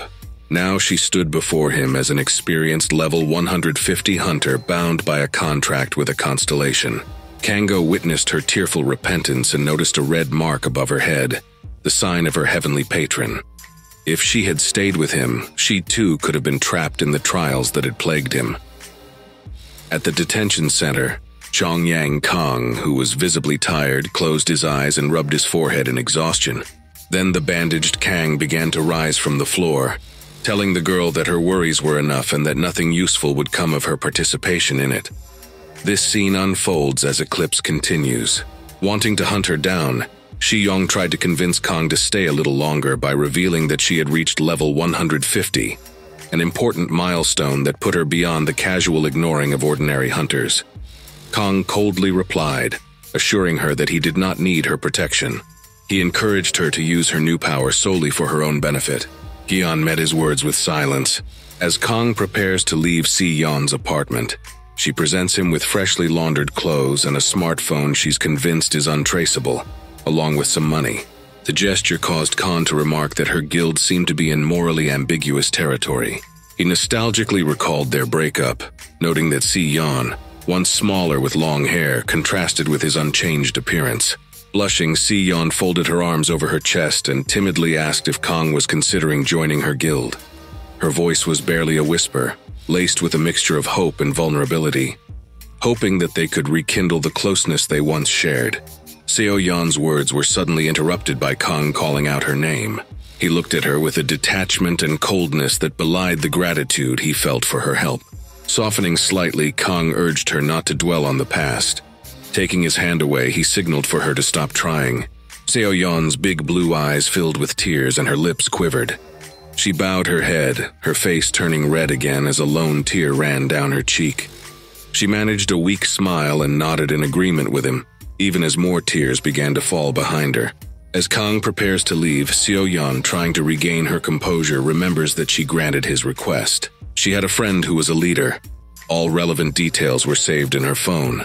Her gaze lingered on him with a sensitive and sensual expression as she begged him to take good care of himself and wished him well. Khan, now at peace, reciprocated by advising her to take care of her own well-being as well. Then he left the apartment and went down the stairs. A gray cab was waiting for him outside, ready to take him away under the warm and sunny sky. Outside, Kang, who had asked the driver to take him to Daejin Station, listened as the driver, a somewhat shy middle-aged taxi driver, expressed his desire to turn on the radio. After posing the question to Kang, he shrugged disinterestedly at the reflection of the man staring blankly out the window. After receiving permission, the driver turned up the volume of the radio, tuning in to the news. The broadcast carried the grim news that the Jung Guild had successfully executed a deadly strike on the entire White Rose Mercenary Corps, an event that was being linked to a mysterious doomsday. The White Rose Corps, once a thriving criminal force headquartered in Gangan-do, came to a swift and brutal end. Kang was familiar with the concept of doomsday. The day it did, it unfolded with haunting calm. Streets that once teemed with life stood deserted, casting a desolate shadow over bustling neighborhoods on a sunny day. A special silence enveloped the city, noticeable even when a lone car drove along the wide, empty road. An air of concern lingered, almost palpable. "It's surprisingly quiet today," remarked the driver, a younger man this time, observing the unusual silence that prevailed on what was supposed to be a holiday. However, his observation did not find an addressee. Turning to his wife for an answer, he met horror instead of words. Where her face should have been, now there was only the remains of a skeleton, corroded flesh. This eerie journey paints a vivid picture of a world suddenly engulfed in turmoil, punctuated by the eerie stillness of a day that began like any other and ended with a landscape forever changed. The skin on her neck was already steaming. All that remained of his wife was a skeleton, his own face contorted in a grimace of horror and despair. Suddenly, the Dark Reaper materialized in front of him, his scythe already aimed at his throat. A scream of terror and agony escaped his lips as the new Dark Reapers charged at their car. The reporter was broadcasting live from the scene in Seoul's Gangnam district. She stood on the roof, describing how the sky had taken on a dark purple hue, visible even from afar, confirming early reports of monsters nearby. Before she could finish her report, a green-scaled, dragon-like creature grabbed her and swallowed her whole. Then this green beast began to slide down the wall to the streets where other spider and wolf-like monsters were hunting the citizens. Among monsters, unknown creatures, and dungeons, the sky witnessed strange phenomena. In the chaos of mayhem, those who received supernatural abilities began to be called hunters. As the monsters terrorized the populace, people sought refuge on the tops of skyscrapers, even though the creatures could reach them even there. The only defense against these horrors were the hunters who took on the beasts and monsters to protect the citizens. This astonishing crisis led many to believe that a divine judgment had befallen them, leaving the city in ruins. Houses and cars were engulfed in flames, and the streets were littered with vehicles abandoned by those desperately trying to escape the nightmarish scene. With the unfolding of the crisis, the role of hunters has changed alarmingly. Originally hailed as protectors for their monster-slaying prowess, some began to turn on the people they once protected. A city once terrorized by dragons, giant snakes, and werewolves has now witnessed its so-called protectors turn against its citizens. At first, these betrayals were considered actions in the name of the gods, but soon the hunters began to kill without any reason, guided by opaque motives. Amidst this horror stood out a figure with an eerie smile, surrounded by the lifeless bodies of numerous innocents, signaling a terrible change in the hunters' goals. In this commotion, a girl, battered and bloody with torn and stained clothes, flees from an invisible pursuer. She came to a shocking halt as she was faced with the horrifying realization of the horror that was haunting her. Trapped, with nowhere to escape, she stood panting, trying to steady her ragged breathing. Terribly pressed against the wall, she found herself surrounded by a formidable group of hunters. Odin, taking a defensive position, made her think that she was the one causing him problems. He came forward, sword in hand, assuring her quick, painless end with just one blow. As the sword came down, a figure intervened, stopping the blade with a bloodied, white-gloved palm. Known as the Guardian of the World, Chiwan, this savior arrived just in time to thwart the hunter's cruel intentions. Exuding a divine presence, his robes shimmered, making him look like a saint descended from the heavens. At his core, Chiwan was the embodiment of protection and healing, founding the Yun Guild to protect the people. His touch released a gentle, warm energy that symbolized healing and protection, enveloping the girl. With a calm gaze, she smiled blissfully, feeling the security and peace he brought. Chiwan's presence was a testament to his role as healer, protector, and helper of mankind, a beacon of hope in a world filled with danger. This was the reason why everyone respected him. Eager to reach his destination, the supposed shelter, Sol Kang stared blankly out the cockpit window. News was broadcast over the radio that Hunter Zan had successfully tracked down the White Rose Corps, which was allegedly planning a terrorist attack near Exit 11 of Gangnam Station. This revelation brought a small smile to Kang's face under the shadow of his tired eyes, signaling a light in the darkness of his thoughts. At this point, his driver expressed a mixture of surprise and relief to hear that an entire terrorist organization had been eliminated. VDJENJI wouldn't expect anything less from CHH1. VDJKJ, he exclaimed as he looked at Shin Kong through the rearview mirror, focusing on the road ahead. Khan, however, offered a different perspective. According to him, the White Rose Corps was not a terrorist organization. Among other charges, they did not organize terrorist attacks. Instead, it was all SH-1 manipulation.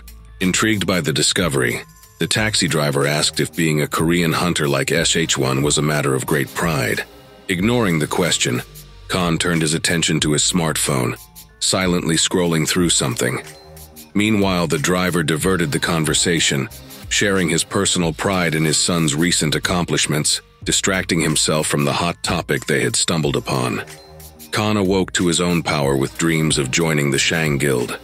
He realized that exposing Siobhan's true nature would make him a villain in the eyes of the public. He vividly remembered the crowd's screams of his death in Knoll, imagining himself and Shan standing back to back. However, only Shang stood, illuminated by the radiant light, while Khan remained in the shadows. Passing by a skyscraper absorbed in his smartphone, he asked Xiaoyan for a favor to introduce him to the mercenary unit. Given that the other guilds seemed within reach, this path seemed the most logical to him. Upon arriving at his destination, surrounded by high-rise residential buildings, offices, and highways, Khan felt a pang of anxiety. Nevertheless, joining a squad of mercenaries who received exclusive tasks seemed to him the best course of action. After greeting the girl in gray, she offered her hand and introduced herself. She remembered hearing about him from Soyan. She introduced herself. Her name was Rin. She was a tall and slender girl with long brown hair. Rin was dressed in an off-the-shoulder top and leather pants, her feet adorned in high-heeled boots. She held a full folder of documents in her hands. Kang, preferring not to use his real name, introduced himself as Song Kao and extended his hand to Rin. They shook hands and Rin said it was nice to meet him.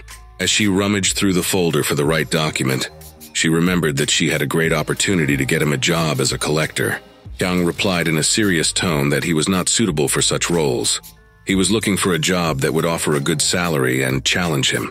Rin paused her search through the folder, looking puzzled, and remembered hearing that he was only level 10. Kang calmly confirmed the information, causing Rin to giggle softly at first. However, it wasn't long before she couldn't help but giggle out loud, not the least bit embarrassed by her reaction. Amidst her laughter, even a tear escaped from her eye.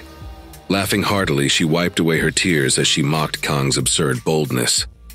"They say being too bold is just reckless braggadocio," she declared, her demeanor instantly changing from cheerful to serious.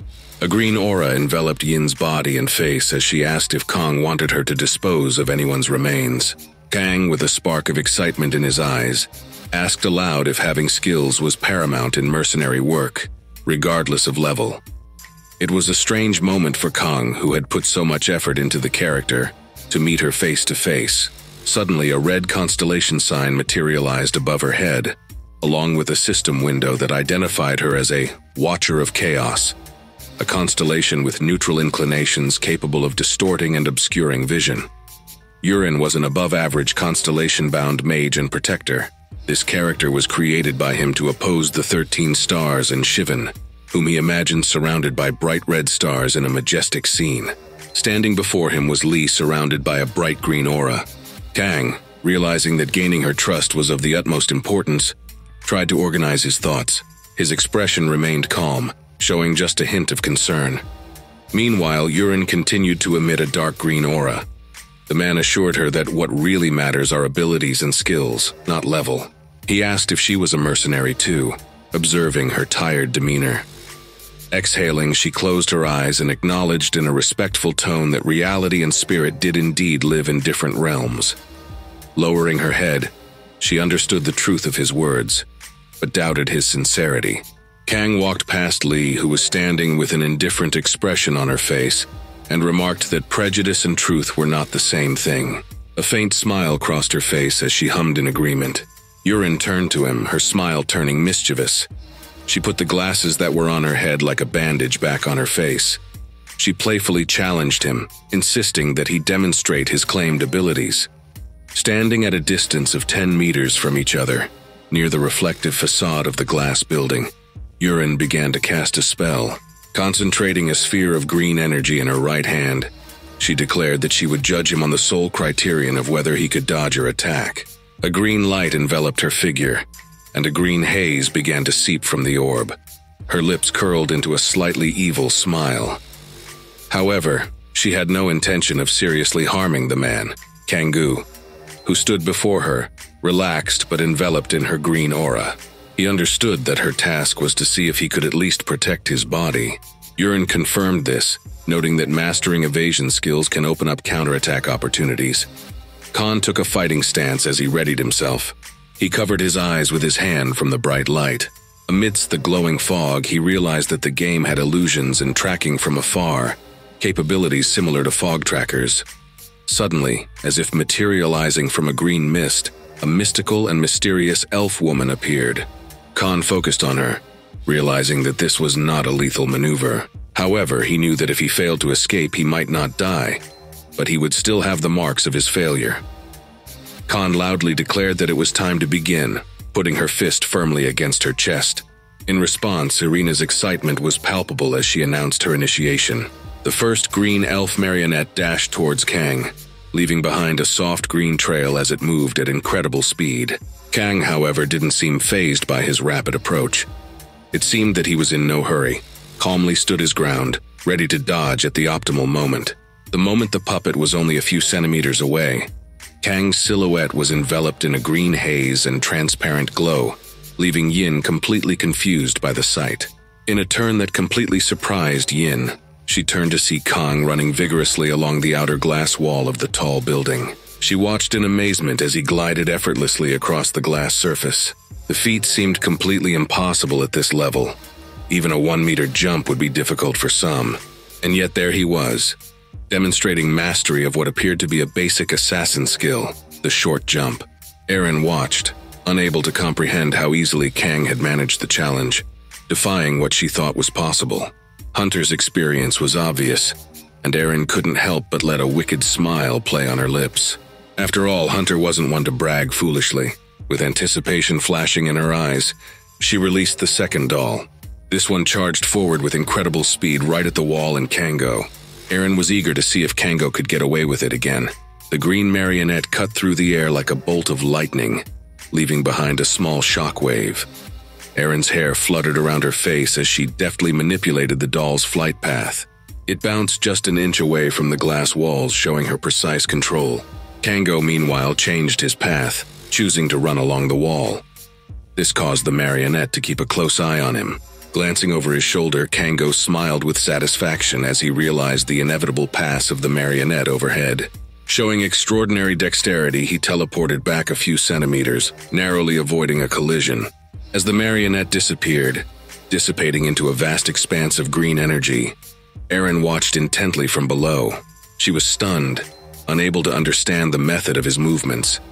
Turning away slightly, she found herself absorbed in the mystery and excitement of the moment. Her curiosity about Kango's abilities peaked deep. The shockwave was barely affected by the urine, but it still confused her, causing a low growl. She looked up with a look of surprise on her face, and Kang quickly ducked again. Her gray eyes widened in surprise, and her thick black eyelashes fluttered upward, reflecting her disbelief. She was especially surprised considering someone had just performed a teleportation maneuver a few minutes ago. While Yurin's eyes scanned the surrounding green haze for the mysterious individual, Kang had already teleported to position himself behind her, bearing his sword in the process. He calmly pressed the cold blade to her neck, figuring it would be best to end the test at this point. With a mixture of fear and the knowledge that no real harm would come to her, Yurin turned her gaze to Kang, her eyes wide. Although she was initially alarmed, she accepted his offer with a grunt and stepped aside. Kang marveled at her agility and quickness, attributing her prowess to her role as a mercenary commander VJJ. Her reputation well earned, he assumed, his brow furrowing and a bead of sweat running down his face.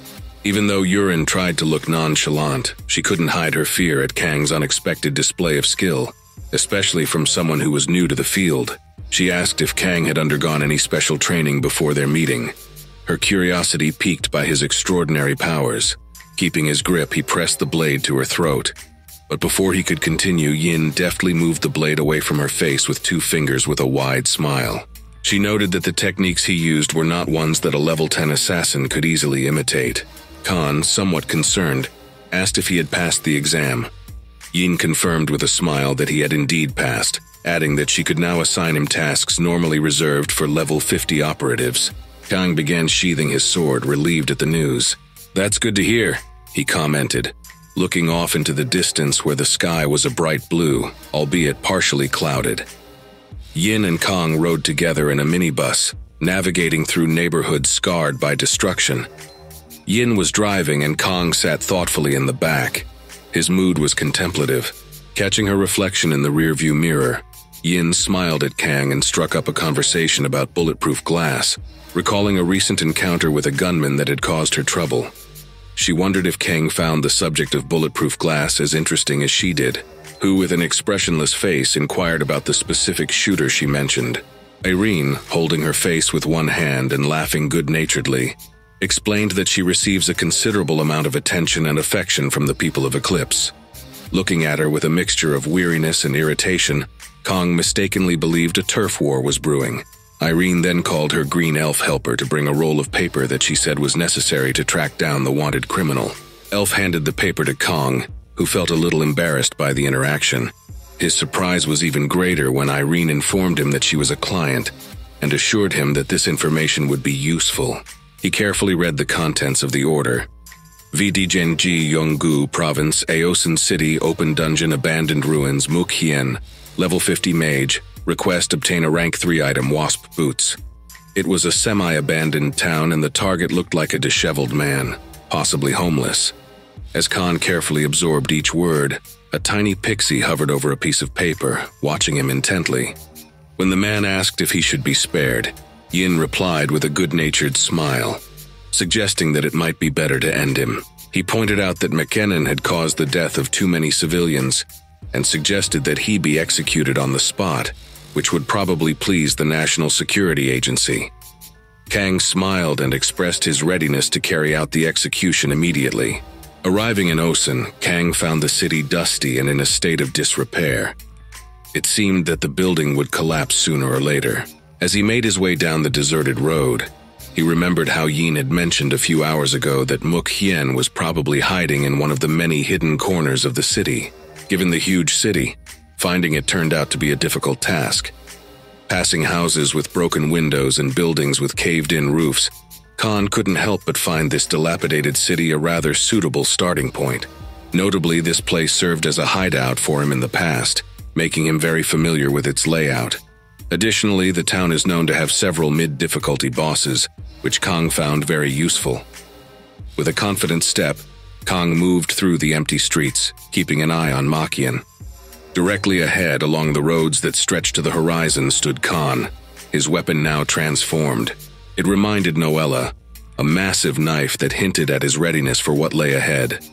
White rabbits with eerie red eyes hid behind the ruins nearby. Kang, noticing them, acknowledged their presence, proclaiming that he had finally found his targets. Without hesitation, Khan ran the blade across his palm, the sharp edge easily parting the skin to allow the blood to flow freely. The sight and smell of blood immediately attracted the attention of the rabbits. It seemed to stir something fierce in them, transforming them from docile creatures into aggressive, bloodthirsty beasts. They let out shrill screams, baring their fangs and displaying giant claws as they prepared to charge at Kang. Quickly getting to his feet, Khan used a technique known as traverse teleportation to easily dodge the rabbit's initial attack. Leaping a short distance, he charged forward and split the nearest rabbit in half with precision. Khan repeated the sequence flawlessly, impaling each rabbit, his blade slicing them in half with surgical precision. Their small bodies began to pile up on the road, each landing with a soft thud, marking Kang's relentless advance. Throughout this encounter, Kang's reflexes were unmatched, a testament to his skill and focus. His actions not only demonstrated his physical strength, but also his determination to face any threat that stood in his way. He didn't miss a beat, deftly dodging and defeating the rabbits without a drop of emotion on his face. Throughout the fight, he kept his composure, carefully planning every move. After the battle, as per Irin's instructions, he made sure to get the item he ordered before he could deal with the rest as he pleased. He then positioned himself under the canopy of the building, waiting for the boss, who appeared in tattered clothes and holding a blade in each hand. When Rin asked what kind of reward he wanted, Kang explained that his only wish was to get a license to raid dungeons specifically for dungeons with numerous mid and final bosses. This reminded him of the second task listed in the system window, to acquire the boss's ability and assimilate it into his own. The boss, with glowing red eyes under his hood and mask, seemed ready for the challenge. Noticing this, Kang nodded his approval, signaling the arrival of the middle boss with a pleased look. A confident character greets another named Ventus with a knowing smile. In the tense atmosphere stands a cloaked figure with a burning, menacing gaze. A notification pops up in front of Kango, abruptly letting him know that, "You can rob this target." Venus's menacing whisper pierces the air. "I will kill you." The promise of violence lingers, saturated with unspoken rage. Bathing in the shadows, our hero. His gaze intently looks at the companion. His words are a call to action. Don't just stand there and stare. His demeanor shows that he is in control, fearless and ready to face whatever comes his way. Venus leaps through a dazzling cascade of light. An explosion resounds below. Debris flies outward. Our hero's drawn blade indicates a critical moment of confrontation. Eyes burning with determination, holding a weapon, his aura crackling with power. The tension permeates, hinting at the strength of the enemy rushing into battle. Venus flies towards the boy, knowing that she will win. Under an ominous twilight sky, Khan confronts a ferocious opponent, his eyes blazing with determination. Venus skillfully wields her blade. The enemy meets Kang's determination with equal ferocity. Kang Guo charged into the fierce battle, his determined eyes looking at the opponent in front of him. With each swift movement, there is a clang of weapons. The tension is palpable. The stakes are high as Venus does not hesitate, his every move a testament to his unwavering determination. The boss, rising above the boy, wants to strike him as he thinks that he is weaker than him. Gripping his weapon tightly, he stares forward, his eyes glowing fiercely with a surge of power. The tension is palpable. He is ready to deal a bloody blow to the boy. Venus strikes the author with a razor-sharp sword in demonic fury. Against a background littered with movement, Kang Guo uses his power of hike teleportation.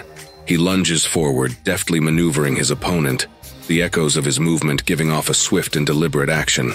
The boy noticed that his opponent wanted to confuse him, pretending that this was his last attack. Kang Guo performs a stunning short jump with insane determination. The swift movement catches the opponent by surprise and he is stabbed by our assassin. Streaks of blood are knitted on the body of Venus, which indicates that our hero was hit hard. The boss is eager to strike back at the little rascal, but the boy is saved by his dexterity. The hero's ability to teleoperation of the campaign cuts through the darkness. He moves quickly and cunningly through space. Being behind Venus, he thinks he understands that this is a middle boss by name only. His melee is rough at best. Despite the threatening position, Venus did not even realize that he was in a difficult situation. Kang Guo delivers a powerful blow to the opponent's legs. A sudden and brutal blow leads to bloody consequences for the boss. A sword is generated in the boy's hand, which he takes in his hand. As soon as the sword is in the hands of the assassin, he brings it down on his opponent. The guy deals a fatal blow to the mid-level boss. Kang Guo, with determined strength and concentration, cuts Venus in half with his sword. He delivers a powerful punch that reflects the energy and impact of his punch. The very air around him is filled with the power of his attack. His opponent is bleeding from such force. Sharply taking out his sword, the boy puts an end to this boss. The atmosphere disintegrates into enemy atoms with intensity, hinting at the purification of a formidable force. Kang Guo, exhausted from the fight, has just taken the illusion skill from his opponent, a crucial moment that signals a new ability in his arsenal. Kang Guo smiles with a sense of realized confidence. He clearly understands that the battle was not in vain. Kang Guo stands amidst the scene of destruction, holding his sword with a weariness that speaks of a recent battle. Debris is scattered around the deserted landscape, and a holographic screen hangs in the air, signaling the completion of the quest. He seems tired but determined, the weight of his ordeal visible in his posture. The boy focused his attention on one of the fragments that fell from the boss. A gloomy atmosphere against the background of a dark cityscape with buildings in various stages of decay. A refracted light was visible in one of them. Perhaps someone was watching our hero. In the middle of the dimly lit area lies a pair of large glowing green leaves, a phenomenon known as a solaceum. The boy was surprised to see it. Wow, this is solaceum, not one but two. This is a rare item. 3 comrades were watching the boy from a distant house. One, adorned with a playful mask and glasses, strikes a lively pose. "Did you see that Hyun Nim?" he asks, pointing away. "It's pretty hard to get, isn't it?" The man with the scar on his face, showing a sense of surprise and grudging respect and a skeptical look, is Jo Onge, a stalwart guardian of Osan who is a massive rank 3. His friend behind him reflects on the unexpected accuracy of the strike on Ventus's vulnerability, hinting at an unexpected turn in the battle. Titans, a woman with flowing blonde hair urgently reports to her boss. A twinkle in her eye and a wide smile suggest a mixture of excitement and eagerness as she exclaims that she has spotted a certain person in the market, perhaps someone of interest or importance to their operations.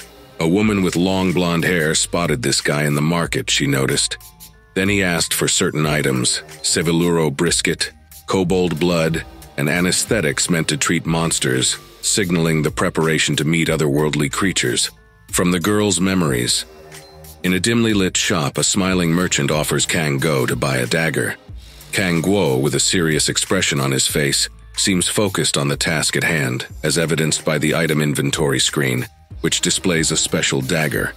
The surrounding narrative shows him preparing for a dangerous quest in a dungeon, aiming to fight monsters and farm items, combining strategy and survival in this world. The trio peer out of the window, keeping a close eye on Kang Guo. One of them comments on the skill level of the unknown assassin they are observing and hints that they haven't seen him before. The girl questions his suitability for this level of the dungeon, suggesting that he may have lost his mind. Laughter fills the air as the girl offers to forcibly lead someone to the location. Joe, with a serious expression on his face, stops the situation from escalating by rejecting the offer with a stammering, "Don't," as Joe has a cunning plan of his own, relishing the thought of future prey. His narrowed eyes betray a sense of anticipation and malice as he articulates his strategy to capitalize on the other's hasty actions. Joe stands confidently, a half-smile adorning his face as he receives praise from his mates. The girl said, "As expected from you, boss." In a narrow alley illuminated by the cool glow of a holographic display, with bright blue hair confidently taps the screen. In the twilight around him, the words light up. "VJNJ, you are now level 16. The next basic skill is level 20. At this point, he distributes his hard-earned points, investing each in stamina. Kang Guo gnaws at the glowing green solarium. Despite his innate sensitivity to mana, he chooses to focus his attributes on stamina, detailing his strategy in a contemplative manner. Breathing, he confesses to the revival of feelings, to the return of vital forces, as if breaking out of the fog that enveloped him. He finally emerges from his emotional slumber, feeling the excitement of life again. Solatium, securely in his hands. It has sedative properties, hinting at its potential to relieve pain and relieve mana hypersensitivity, a condition that afflicts people sensitive to magical energy. A rare plant appears among the sprawling urban landscape at dusk, its unique leaves stretching against the background of tall buildings. Everyone in the city is aware of the scarcity of such a plant, especially in normal dungeons. Usually the difficulty of cultivating it on a large scale due to its natural growth patterns, and only one person possesses the knowledge necessary to cultivate the mysterious resource.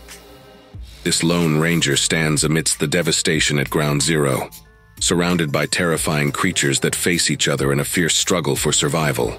The hero stands resolute, looking up with a steely resolve etched on his face. The weight of his journey to the distant DMZ is palpable in his eyes, a combination of determination and perseverance that makes him ready for the challenges that lie ahead. He knows he has to move fast to reach his destination in the vast urban sprawl. He remembered that moment when he fought with Venus and he had an advantage over him. In the midst of a fierce battle, Kang Guo found himself in a whirlwind of battle. Tension permeates his body. During the battle, Venus got the better of him and nearly took his life. And if not for his dexterity, the assassin ponders, the boy got into his thoughts that oppressed and did not give him peace. But what he liked was money. Walking down an eerie, deserted street, pondering the need for significant funds for an unspecified purpose. On a deserted alley where there is a lonely silhouette of a parked van, the driver of the car is talking. He thinks about that 1 year ago. The girl is holding the steering wheel as she continues to say, VDGNJ, the quality of the calls was not that bad. It gets worse over time. They're going for it with intervention, so there's nothing we can do about it. She recognizes the interference they face and the inevitability of a worsening situation. She seems aware that she is under the influence of something formidable called the Eclipse or the Black Lion, and there is a sense that any attempt to resist is now futile. Looks like you had a hard time after hooking up with those Eclipse guys. Irina is speaking. Holding on tightly to the steering wheel, she sees a car ahead. Reflection in the rearview mirror, she watches for Kong's reaction, giving a sense of calm reassurance with the words, "It's okay." They drive confidently down a narrow, sunlit alley. His inner monologue reveals a heightened awareness that suggests he is no stranger to danger or the need for constant vigilance. Suddenly, the girl started pressing the gas pedal. With her insane driving, the girl destroys everything as garbage is scattered all over the territory. She expresses concern about staff shortages amid the disarray. The environment is cluttered with overturned furniture and scattered trash. The girl, with a determined expression on her face, races through the corridors of the city, debris flying past as the van races forward. A sense of urgency fills the scene, with a thump sound effect indicating sudden movement or contact. Someone's decision to reach out starts a movement against the background of tall buildings and a disappearing car. The warm ambient hues hint at dawn or dusk, adding to the tension of the moment. "I don't know," she murmurs. Before us is a person known to us with a red nymph above his head. Chang Shirwan picked up the phone from the girl. She asks him, "I wonder if I can suggest a hunter that you like, Mr. Chang Shirwan." In a semi-dark room, Chan looks through documents. He examines the dossier on our hero, thinking about his fate. With a determined look on her face, the girl declares her intention to focus on improving the basics before advancing, subtly hinting at the strategy he intends to employ. Chan smiles, phone to his ear, expressing surprise. "Really?" They discuss an exceptional hunter who might surprise the master. Mastre asks not to make hasty judgments, reflecting his thoughtfulness. He thinks that this hunter needs more time, showing his readiness and patience. He holds the person's case and reads it, realizing that Yeren gives consistently accurate recommendations. Eren deserves trust and reliance on Eren's judgment. At this time, Eren, with a tinge of regret, reflects on past losses related to misfortune, but she leans back, letting go of worries about past situations because she no longer needs to worry. The girl reveals her intention to follow Kong and will inform when the situation becomes clear. Jiwan, holding the phone to his ear, a worried tone seeping through as he asks, "Oh yes, do you have any useful information, DJK?" A meeting of some sort was taking place in the background. A character with disheveled purple hair confidently exchanging a handshake with another man, hinting at a secret deal. His smug expression indicates that he's successfully infiltrated criminal circles. an achievement proudly announced in the dialogue box. I happen to get some inside information on some crime syndicates. Behind him are attentive colleagues, their focused gazes indicating that they are ready to act on the situation. Shihuan said that they will soon receive important information via secure email. Erin grips the steering wheel tightly. She is full of sincere gratitude and repeats, "VGNJs always thank you." The master offers help, telling the woman, "It's nothing. I can help you with that information when you need it." He expresses concern about the Yunhua Guild and suggests that there is a critical need for skilled specialists. In the background, we see a bound boy who is being held hostage. This boy is completely surrounded. He grinds his teeth against an invisible force that is gripping him fiercely around his neck. Shihuan tells him, "If you send good, I will treat you in the best way." He looks threatening and frightening the captive boy, and making it clear that the master is bluffing. At this moment after the call, the girl lets out a soft woo. "God." She tries to speak very politely with the master because she's afraid of his anger. As she continues driving in her van, the girl thinks that no matter how high your expectations are, let's move to our hero who rushes at the enemy with a blade to kick his ass. He pierces the enemy's flesh with a dagger.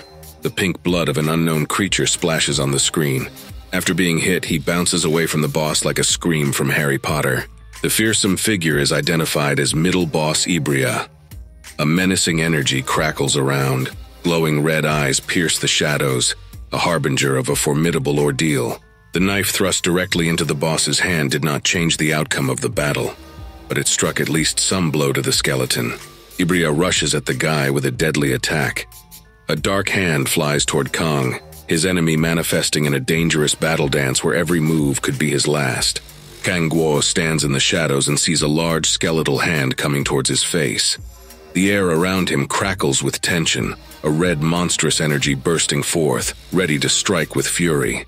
Amidst a surge of radiant energy, Kongo confronts a monstrous entity whose colossal skeletal arm casts a looming shadow over him. His position is stable, but the enormity of the challenge ahead is palpable. Kangguo crouches, defending himself, surrounded by a huge hand of the enemy. Gango holds himself among the fragments of the broken wreckage. His hand still reaches the target and grabs the boy. The boss looks shocked by the assassin's maneuver. The hand shatters like glass around Ibri. Instead of grabbing and destroying the boy, he grabs the shards and uses his power on her. Kang Guo bursts into action illusion magic he used to slip away, weakness of kidnapping art. The character has noticed a flaw or gap in the opponent's defense and plans to exploit it. He comes up with a strategy as he analyzes the situation and prepares to act. A massive rock is thrown into the air, bursting with energy. Protovin makes a cheekbone in our hero. He tries to slip away from the blow. Kangguo's shoe hits the ground with such force that the surface cracks and debris flies. The assassin with a determined look rushes to the side to avoid being hit by a block of garbage. Emotions run high. A powerful blow with a shockwave and flying debris in all directions. No matter how hard he tried to avoid the stone block's kiss, it overtook him and knocked him down. But it was all an obvious trick of his illusion magic. The boss was excited by the boy's maneuver. He did not know what to expect from him. At that moment, Kangguo uses a powerful teleportation technique on the move, reaching out to the ominous creature shrouded in shadows, its single red eye glowing menacingly. Electric blue energy crackles around the boy. At this moment, a dagger materializes in his hand. He pierces his opponent with this sword through and through, the enemy's pink blood splattering everything in sight. Ibrim, looking intently, adopts a combat stance and realizes that it is over. Kangguo emerges victorious from a fierce battle, having just defeated a formidable medium boss. A surge of digital energy engulfs the stage as Kangguo begins the skill looting process, indicated by a bold skill loot warning. He is tense with anticipation, the result of this theft. Kangguo stands in the middle of a war-torn street at dusk, contemplating a holographic message. He reflects on the content of the message. Kong's focus on the message indicates an important moment of decision, perhaps regarding his next move or current mission. The boy tenses his hand and sees how it burns with energy. He gained the power of kidnapping. He focuses his gaze on the sword lying next to him, and grabs him with an energetic hand, which can now be manipulated. He didn't even physically move. The boy tightly grips his sword with a focused gaze, radiating an aura of control. The sword emits an ethereal blue glow and shards of light break off, indicating a powerful, possibly magical interaction. The guy understands the universality of his new power, noticing its use on objects. Under the veil of evening blue, Kang Guo considers his next move. Gripping his knife with purpose, he shows his ability to control movement, hinting at a strategic advantage in the coming battle. With maddened determination etched on his face, he lunges forward, the sheer force of his movement slicing through the chaos around him. He runs forward to meet the adventurers. From behind the window, like a scene from a movie, a trio of unusual observers. A muscular young man radiating strength. The boy is hidden behind glasses that give him a focused look, and a mysterious girl who does not take her eyes off the visionary, stealthily watching the main character. "This guy's a real monster, a killer without mercy," they comment, keeping their eyes on the battle, where he defeats Ibria without any tank support. The boy dashes forward, swinging his sword in the air as if trying to cut through the wind itself. Fascinated, the three continue to watch from the window, but their minds are lost in trying to understand his intentions. "Maybe he's just testing his abilities," the guy behind the glasses suggests, thinking aloud about the hero's strange actions. A lanky young man behind glasses, turning to a muscular fellow named Hank, spurs him into action. "Hank, maybe it's time we come down from heaven to earth and find out what this weirdo is up to?" But Hank, despite the words of his friend, remains completely focused on the main character. His gaze, full of determination and intrigue, does not leave the young man who continues his mysterious mission. Fury and frustration fill the air as he turns to face his companion, fuming with anger at the botched interruption. "Cover it!" A scream breaks out from him, the echo of which breaks on the walls. "Didn't I tell you to wait until he gets tired?" His words, like thorns, pierce the silence, accusing his comrade of weakness, the emptiness of unfinished buildings. A homeless man sits on the edge of one of the crosses like a monument of despair. His lonely figure contrasts with the surrounding dilapidated grandeur, life on the sidelines. He attacks a piece of meat, tearing it with his teeth with ferocious tenacity. Every movement is survival, every bite is a struggle for existence. This footage reveals the primal struggle for life in the urban jungle. With the passage of time, a moment of peace was found. He, without stopping to eat, unfolds a letter containing words that are important only to him. Reads bravely, looking for meaning in every word that can change his day, maybe even his fate. The facial expression is unfriendly, but the thirst for knowledge can be read in the eyes. In the hands of a homeless person is a leaf that carries fateful words. The Black Lion has approved permission to join Kim Hyun. Information about the Blue Gaze to be given to Yaren. These words, like a key to a new chapter in his life, set off a chain reaction of events to come. All around, like shadows of the past, lie bodies that no longer know life. They create a stark contrast to the living world, opening a veil over the forgotten scene of tragedy that frames this moment.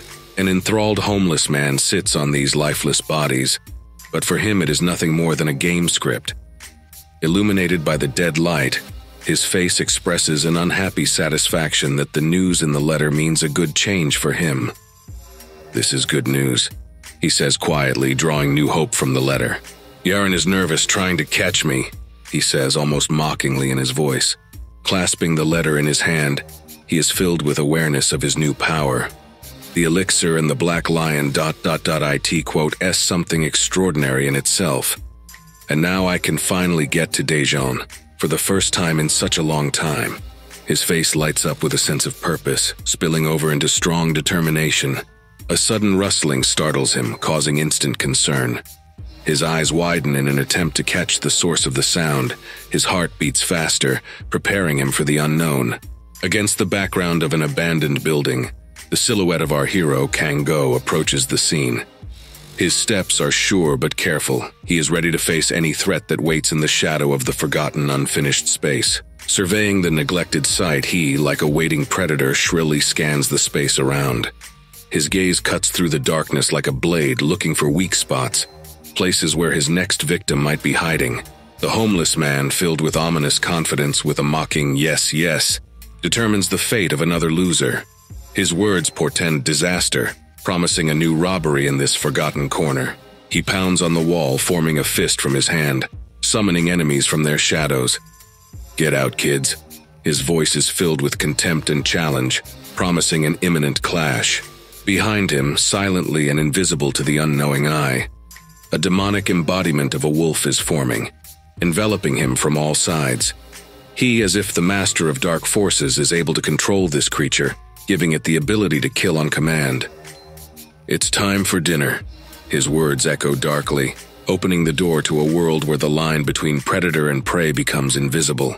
A huge demonic wolf, its eyes burning with insatiable hunger, instantly broke the silence, rushing forward with incredible speed. His muscles are tense in anticipation of the attack, ready to destroy any prey in his path. Kang Guo, in turn, does not waste a moment. Pushing off the ground with incredible ease, he rushes towards the threat, his figure flying into the attack with a look of unwavering determination on his face.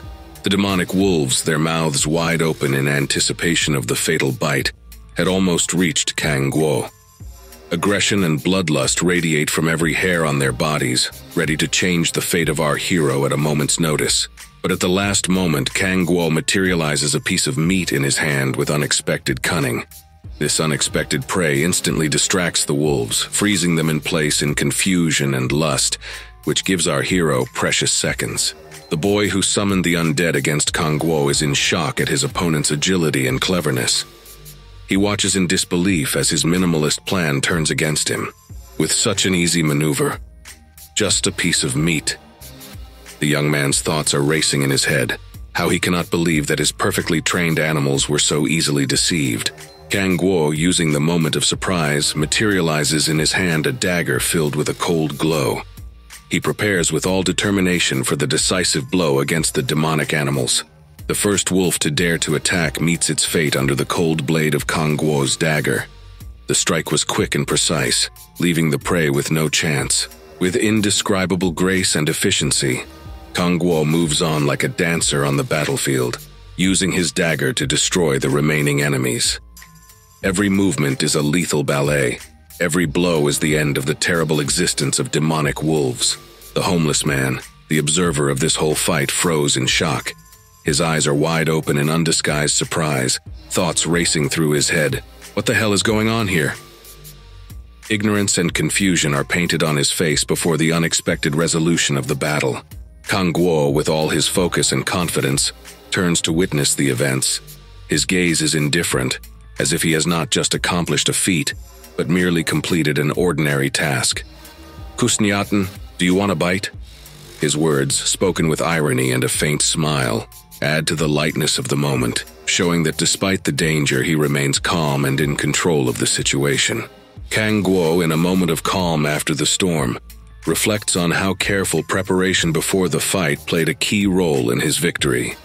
Visiting the market and choosing the perfect piece of meat, which became a delicacy for the demon wolves, shows his insight and strategic thinking. Even though the wolves never got to enjoy their last supper, their sudden elimination from the game was a demonstration of our hero's strength and determination, that even in details like preparing for battle, Kang Guo stays one step ahead of his enemies. Kang Guo's eyes meet the fear in the bum's eyes. His voice is cold and unwavering as he warns, "If life is dear to you, give me back what you have stolen." These words are carved out of ice. They leave a minimum of room for doubt. A homeless man, overcome with panic and fear, perceives the depth of his situation. He sweats with the realization that he is standing before a true master of the game, whose strength and intelligence can decide fate in an instant.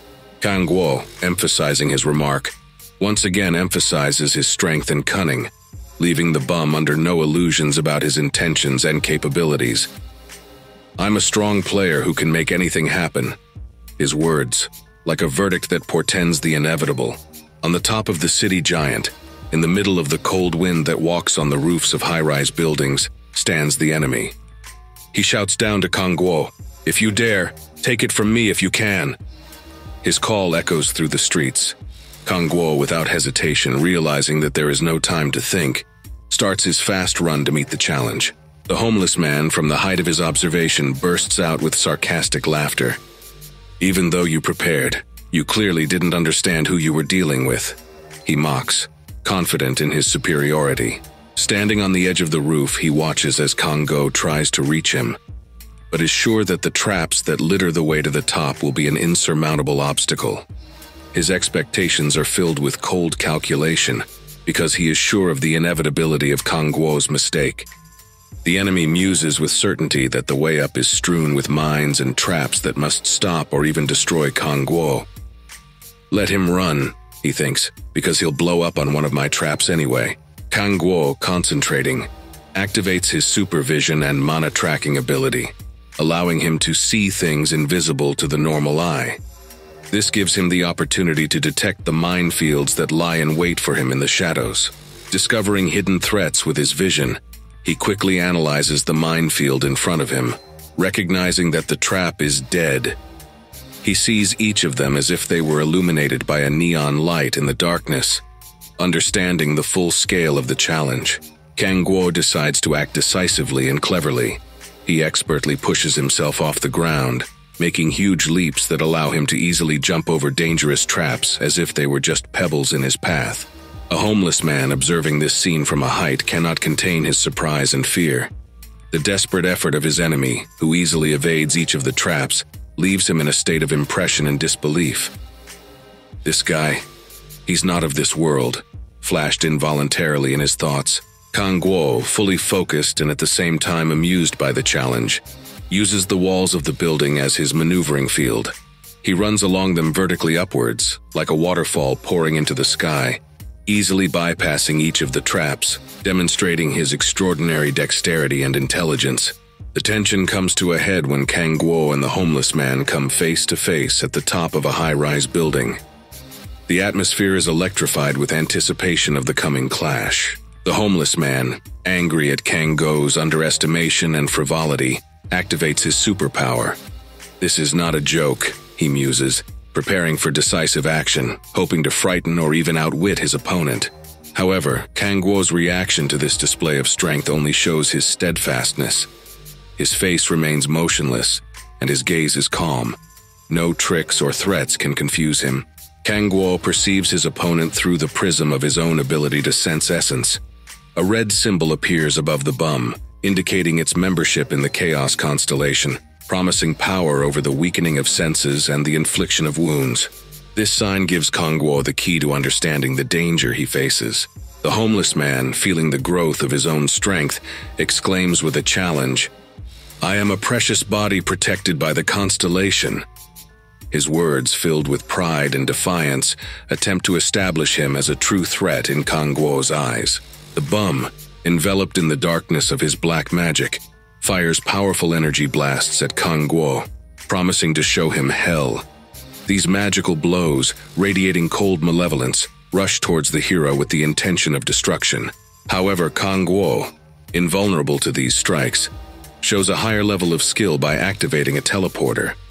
He not only avoids the attack, but deftly maneuvers between energy blasts, turning a deadly threat into a safe dance between the mists of black magic. Realizing that Kang-guo's strength is beyond his expectations, the bum steps back, trying to keep the distance between them. His attempt to scare the hero proved futile, and Kang-guo's level of threat amazes even himself. When Kang-guo, tireless and determined, reaches the summit where his enemy is hiding, he finds nothing but emptiness. The homeless man, realizing that the battle is lost, decides to flee, leaving behind only a sense of defeat and lost opportunities. Black magic, once his panacea, now becomes a symbol of his own weakness. The scoundrel tries to escape, hoping for his luck, but Kang-guo knows exactly what to do in this situation. He does not waste a second, realizing that it is time to act. The homeless man, feeling the gravity of the moment, realizes that there is no escape from Kang-guo this time. His attempts to escape are filled with desperation and an understanding of inevitability. In a last-ditch effort to avoid defeat, the bum activates the blindness skill, enveloping Kang-guo in a veil of impenetrable darkness. This move is his last hope of escape. Kang-guo receives this cunning attack with surprise, not expecting such a move from his opponent. He concentrates, preparing for a decisive counterattack. "It's not time yet," Kang-guo repeats, aware that he must act selectively and with extreme caution in this unpredictable battle. Even when the darkness seemed all-consuming, he remained calm, knowing that for every attack there was a counterattack. It's not time yet, he maintains confidence in his abilities. And so, finding the perfect moment to act, Kang Guo stands firmly on the ground. He prepares to use all his experience and skills to break through the darkness. Covering his eyes with a dagger, he says, "Now," and steps forward, ready for a decisive confrontation.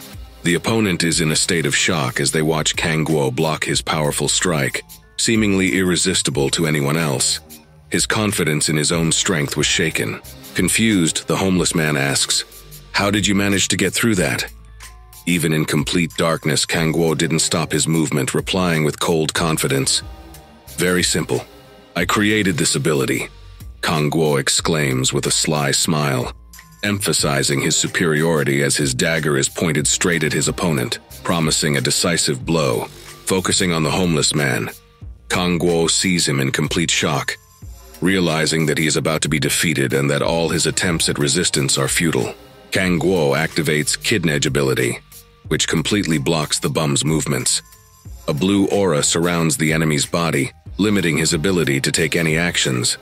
This technique proves to be extremely powerful, and even Kang Guo himself is impressed by its effectiveness. An enemy caught in a blue aura suffers, unable to leave this trap. The homeless man, full of despair and confusion, cannot see how he cannot resist this elusive illusion that deceives his perception. Frozen in place, he feels invisible bonds binding him, making any movement impossible. At this critical moment, Kang Guo, full of determination and control of the situation, almost imperceptibly approaches his enemy, directing the dagger straight into his heart. "It's a movement restriction," he says coldly, aware of the end result of his attack. The moment of contact of the dagger with the body of the homeless person is instantly interrupted, leaving room for the viewer's imagination about the fate of the character. This is the moment when an explosion of emotions and an understanding of the seriousness of the situation fills the atmosphere. Racked with agony, the homeless man flew away from the sharp pain that shot through him as Kang Guo pulled out the dagger, leaving behind a deep gash. His aura, full of despair, glitters around him, announcing the pain inside. However, even in his desperation, the homeless man activates his final super ability, Burning Mana, sending a powerful stream of energy straight at Kang Guo, ready for a desperate counterattack. Under the pressure of a relentless attack, the homeless man panics, realizing that his end is near. Smoke from the energetic explosion obscures the battlefield as he tries to avoid Kang Guo's final blow. "Come on, Kang Guo," he shouts, directing his deadly aura at the hero. A desperate attempt to hit Kang Guo seems futile as Kang Guo dodges the attack with unheard-of speed. The boy, despite his wounds, realizes that the rogue is using some item or tactic to avoid his attacks, which increases his desperation and anger. Punches fly one after the other towards Kang Guo, but he deftly dodges each one, showing his exceptional skill and agility. Despite the seriousness of the enemy's wounds, he does not lose hope of victory, continuing the fight to the last. While dodging the attacks, Kang Guo caught on one of the beams, leaving him in a vulnerable position. The homeless man, having concentrated black energy in his hands, is preparing to put an end to the baby rat that is trying to escape from him. With the last of his strength full of rage, the homeless man unleashes his powerful energy blast in Kang Guo's direction, shouting, "Furious, die!" This is his attempt to end the battle once and for all. A huge blow moves towards Kang Guo, enveloping everything around in thick smoke, making it impossible to see if the attack hit its target. Kang Guo seemingly disappears at the point of impact of the attack, leaving the homeless man to believe that his strike was successful. This moment fills the homeless man with joy and hope for victory, dreaming of Kang Guo continuing to fall, emphasizing his malevolence. However, when he looks down, the homeless man notices an unusual nuance. One foot is on the ground, opening the first shutter of the illusion. Below, numerous clones of Kang Guo created by the illusion effect are facing him, looking at the homeless man with unwavering fearlessness. He realizes that he has been tricked and that his enemy is not as helpless as he thought. Homeless, full of anger and despair, he is enveloped in a dark aura, ready for his final confrontation with Kang Guo. He activates his Break the Balance super ability, hoping to destroy his enemy once and for all. The energy of this ability hits everything around, causing Kang Guo's clones to feel the impact. But the real Kang Guo, unharmed and unstoppable, charges forward with his dagger at the ready. The homeless man watches Kang Guo's maneuver with surprise and fear. His reaction, full of horror and incomprehension, is manifested in loud screams and wide-eyed eyes. The homeless man's eyes glow with terror. He is completely confused and cannot understand how Kang Guo was able to turn the situation to his advantage so quickly.